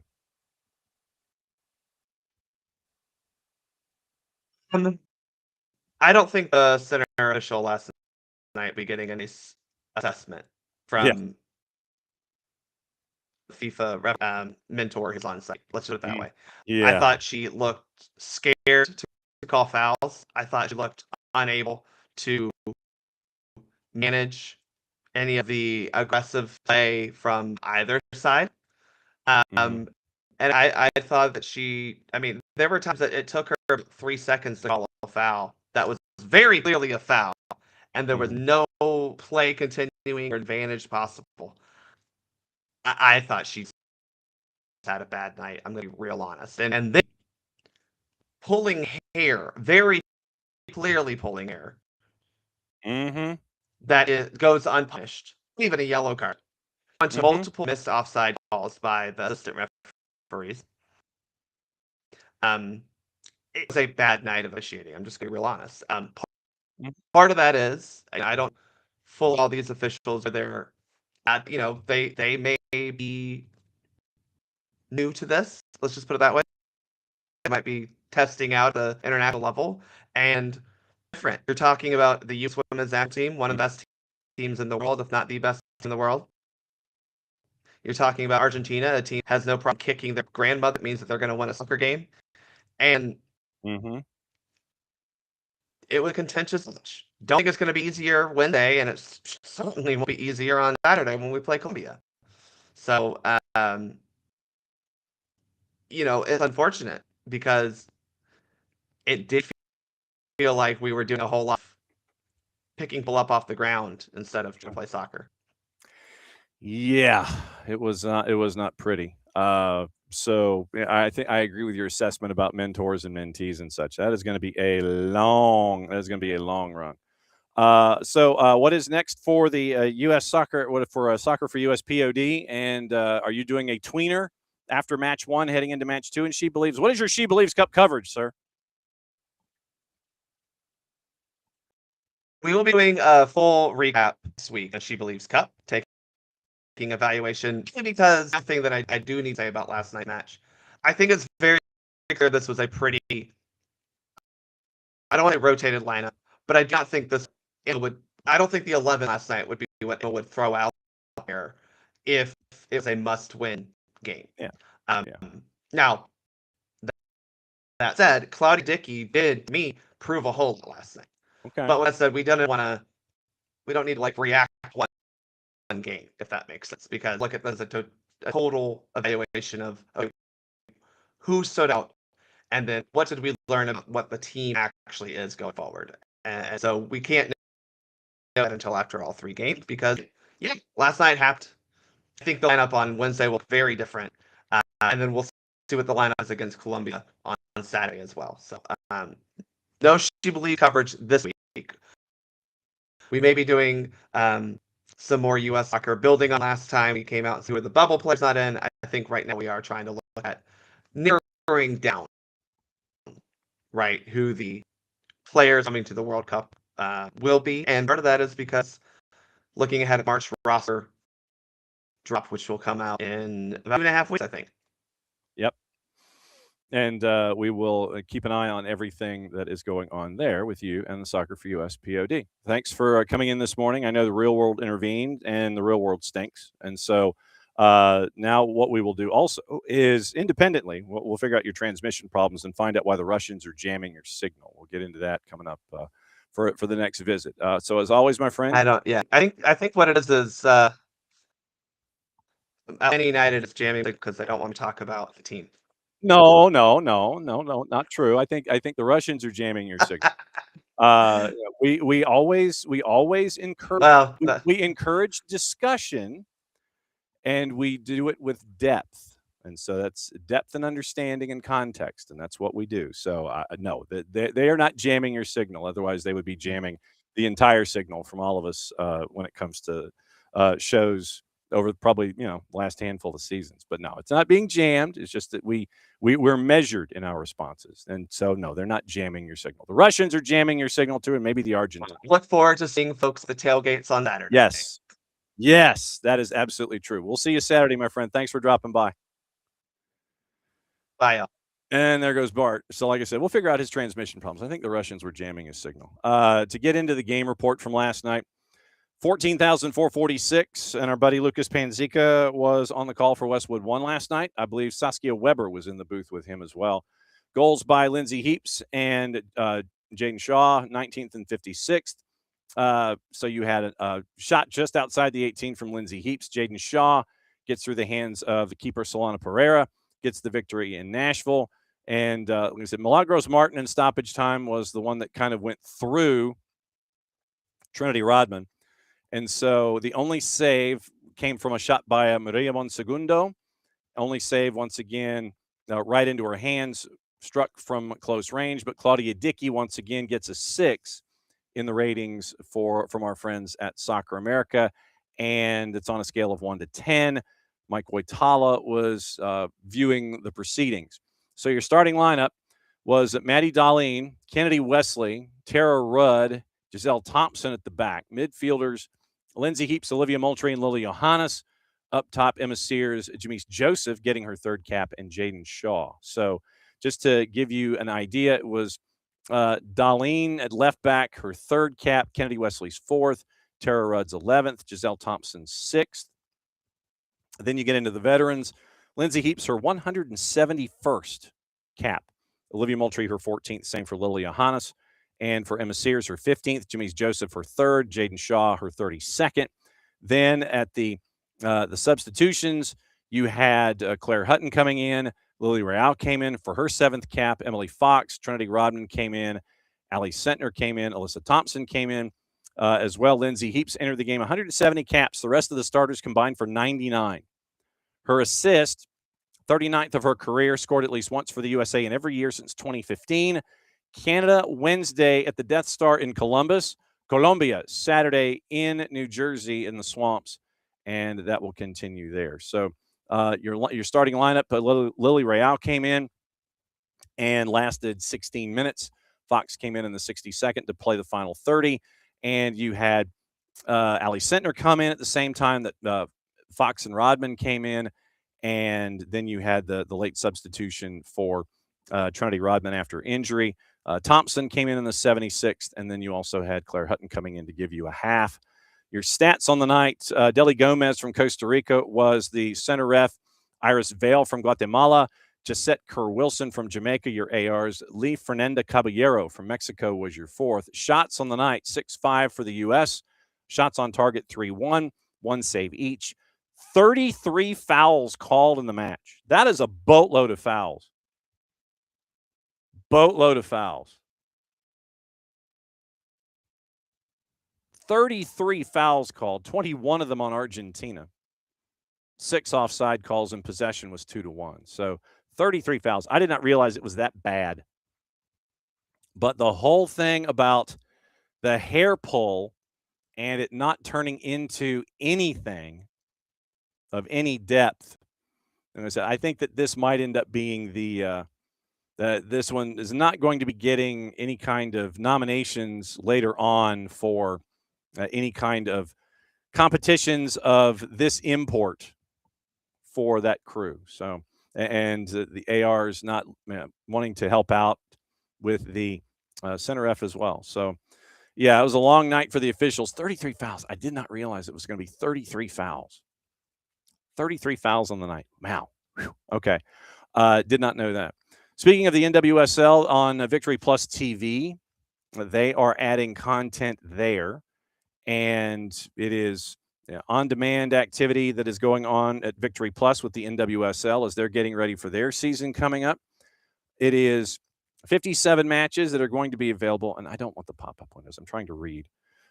Victory Plus introducing fans to altcasts, including Kelly O'Hara and Coach Jackie J. So O'Hara and Jackie J on Victory Plus. They have a creator roster, sports with logs, Brittany Wilson, Eisenhower, and Emma Oldfield and Alfardi. According to the NWSL, research shows that while 74% of Gen Z follow sports, only 30% watch full games on a regular basis. Victory Plus is stepping in to help out in that regard. So if you like altcasts with Kelly O'Hara and Coach Jackie J on Victory Plus as they're getting ready for the NWSL season coming up here in just a little bit. And so season kicks off, by the way, in 11 days. That reminds me. So then we got to get Jen Hildreth on the show next week. So Prime Video is going to start things off March 13th from Audi Field, Washington Spirit, Portland Thorns. And so you have 12 days before the season starts. You have an Argentine player basically running into and or through Trinity Rodman, aggravating a back injury. So keep an eye out for that. So that's NWSL and new steps and stages for them going forward. So Anders Dreyer is the second fastest to get to 20 in 20 after his action last night. And it was 36 matches for him. Lionel Messi did it in 26. Anders Dreyer did it in 36 ahead of Carlos Vela, Giovinco, and Preki. That's your new top 5. So London, Miami, Rome, Madrid, and Paris are cities that have appeared as possible venues for the Finalissima being figured out right now. Both federations want to keep the Finalissima, and it's not something can be postponed and no other dates for it. And the Premier League looks like they're going to be opting out of the new law change, which would allow VAR to assess whether a corner should be awarded. So that's come out within the last hour, and we'll keep an eye on that. But when we have the discussions about VAR, just going forward anyway, the whole notion of VAR, and I want to find the one article before we leave here this morning. So let me see if I can find. There was a common thread amongst folks that VAR should be blown up, basically. And I'm paraphrasing, but you'll understand where I was getting to. So, where was the VAR discussion? I can't remember where it was. Of course, when I'm looking for something, then I can't find it. But it was the notion that VAR should be scrapped in general overseas. And I get the FA, and the FA, according to the Telegraph this morning, they're looking to explore the coach's challenge on VAR decisions. I like that. I don't have a problem with that at all. But the idea that VAR is something that should not be a part of the growth of the game is just, it's crazy to me that you would not want VAR. It is the implementation that is the problem, not VAR itself. So it is combining the rules of the game with VAR itself and making sure that those that are in those positions of being VAR officials are the ones that can sit there and implement the rules correctly, do it within a time frame that is manageable, so you're not fishing for something, because I've always said that the longer you're looking for something in VAR, you are looking for something. Because if it's clear and obvious, it's clear and obvious, shut the door, move on. But the more that you're trying to relitigate, as I toggle my edit switch and my viewing here, the longer you're looking for something and the longer that you're trying to do a Zapruder-like view of it, the more I think you're looking for something to relitigate, and that's the problem. It's not VAR itself that is the problem.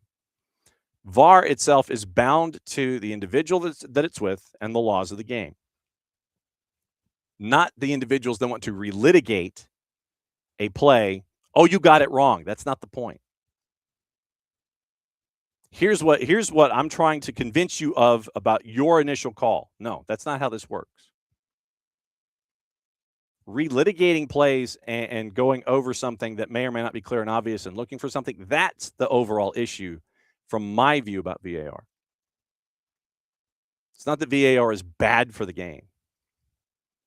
We didn't get into the whole idea of second yellows and covering mouths and all that kind of stuff. But you have these rule changes that we have to keep an eye on. But where VAR is specifically is what you're staring at. If it takes too long, you're looking for something instead of navigating the decision about the play itself. Clear and obvious should be clear and obvious. That's it. If it's not there, it's not there. Don't relitigate it. And we have too much of that, I think. And the delays and trying to make sure that, let's figure this out. No. The relitigation is the issue. So, Abby, we'll see you back here tomorrow. David looking at NBA review. Takes too long. Yeah, and that's the thing. Cost benefit of time wasted and failures to nail key moments. So, yikes. Anyway, that's the rundown for today. Back at it again, 8 o'clock tonight for Soccer Over There. And we will go through your picks of the week, and we will go through our picks of the week, and we'll see who won. Was it me or was it Jarrett? We'll find out. And we'll go through everything else that's happened today. We'll go through picks of the week in hour number 2. And it's a really busy week here. Tuesday, the show is stacked. News of the day going around Major League Soccer. Dave Leno from Philadelphia Union, 9:30. KCD is going to join us at 10 to talk about Atlanta United and San Jose and where she's heading next week. 10:30. Ali Curtis, president of MLS Next Pro, is going to join us, and we'll break down everything that is there as well. Tuesday night, Drew Dickinson and I are at the Dungeon for Jefferson and Johnson Gainesville, and then back at it again on Wednesday. Busiest man in the Northeast, Dylan Butler. And like I said, we still have a couple of guests that we're trying to fit in. We'll try and figure out where we can fit them in, and they are voices of the game and their opposition research to give you an idea as to what it's going to look like. But we're waiting to hear back from certain guests so we can plug and play. But we have 3 guests we're waiting to plug in for the week to see if we can fit them in or if we're going added time. But it's going to be another busy week. So thanks to all of y'all for being here, as you always are. Once again, soccer over there tonight at 8 o'clock. Very, very busy week here at SDH. They're pretty much going to be busy weeks for the next 140 days because we got a lot going on around here. And we can't thank y'all enough for being a part of it with us here every single day, whether it's with Morning Espresso, coming here to SDH AM, the high school action, all of our live stuff that we do. Couldn't do it without you guys every single day. So for everybody here at SDH, I'm just John. You know what that means. It's the end of the show. That means I get to do this back here, 8 o'clock tonight. Soccer over there. Play it safe, everybody. Mucho plati, y'all. Catch up with you in a bit. Go get some lunch.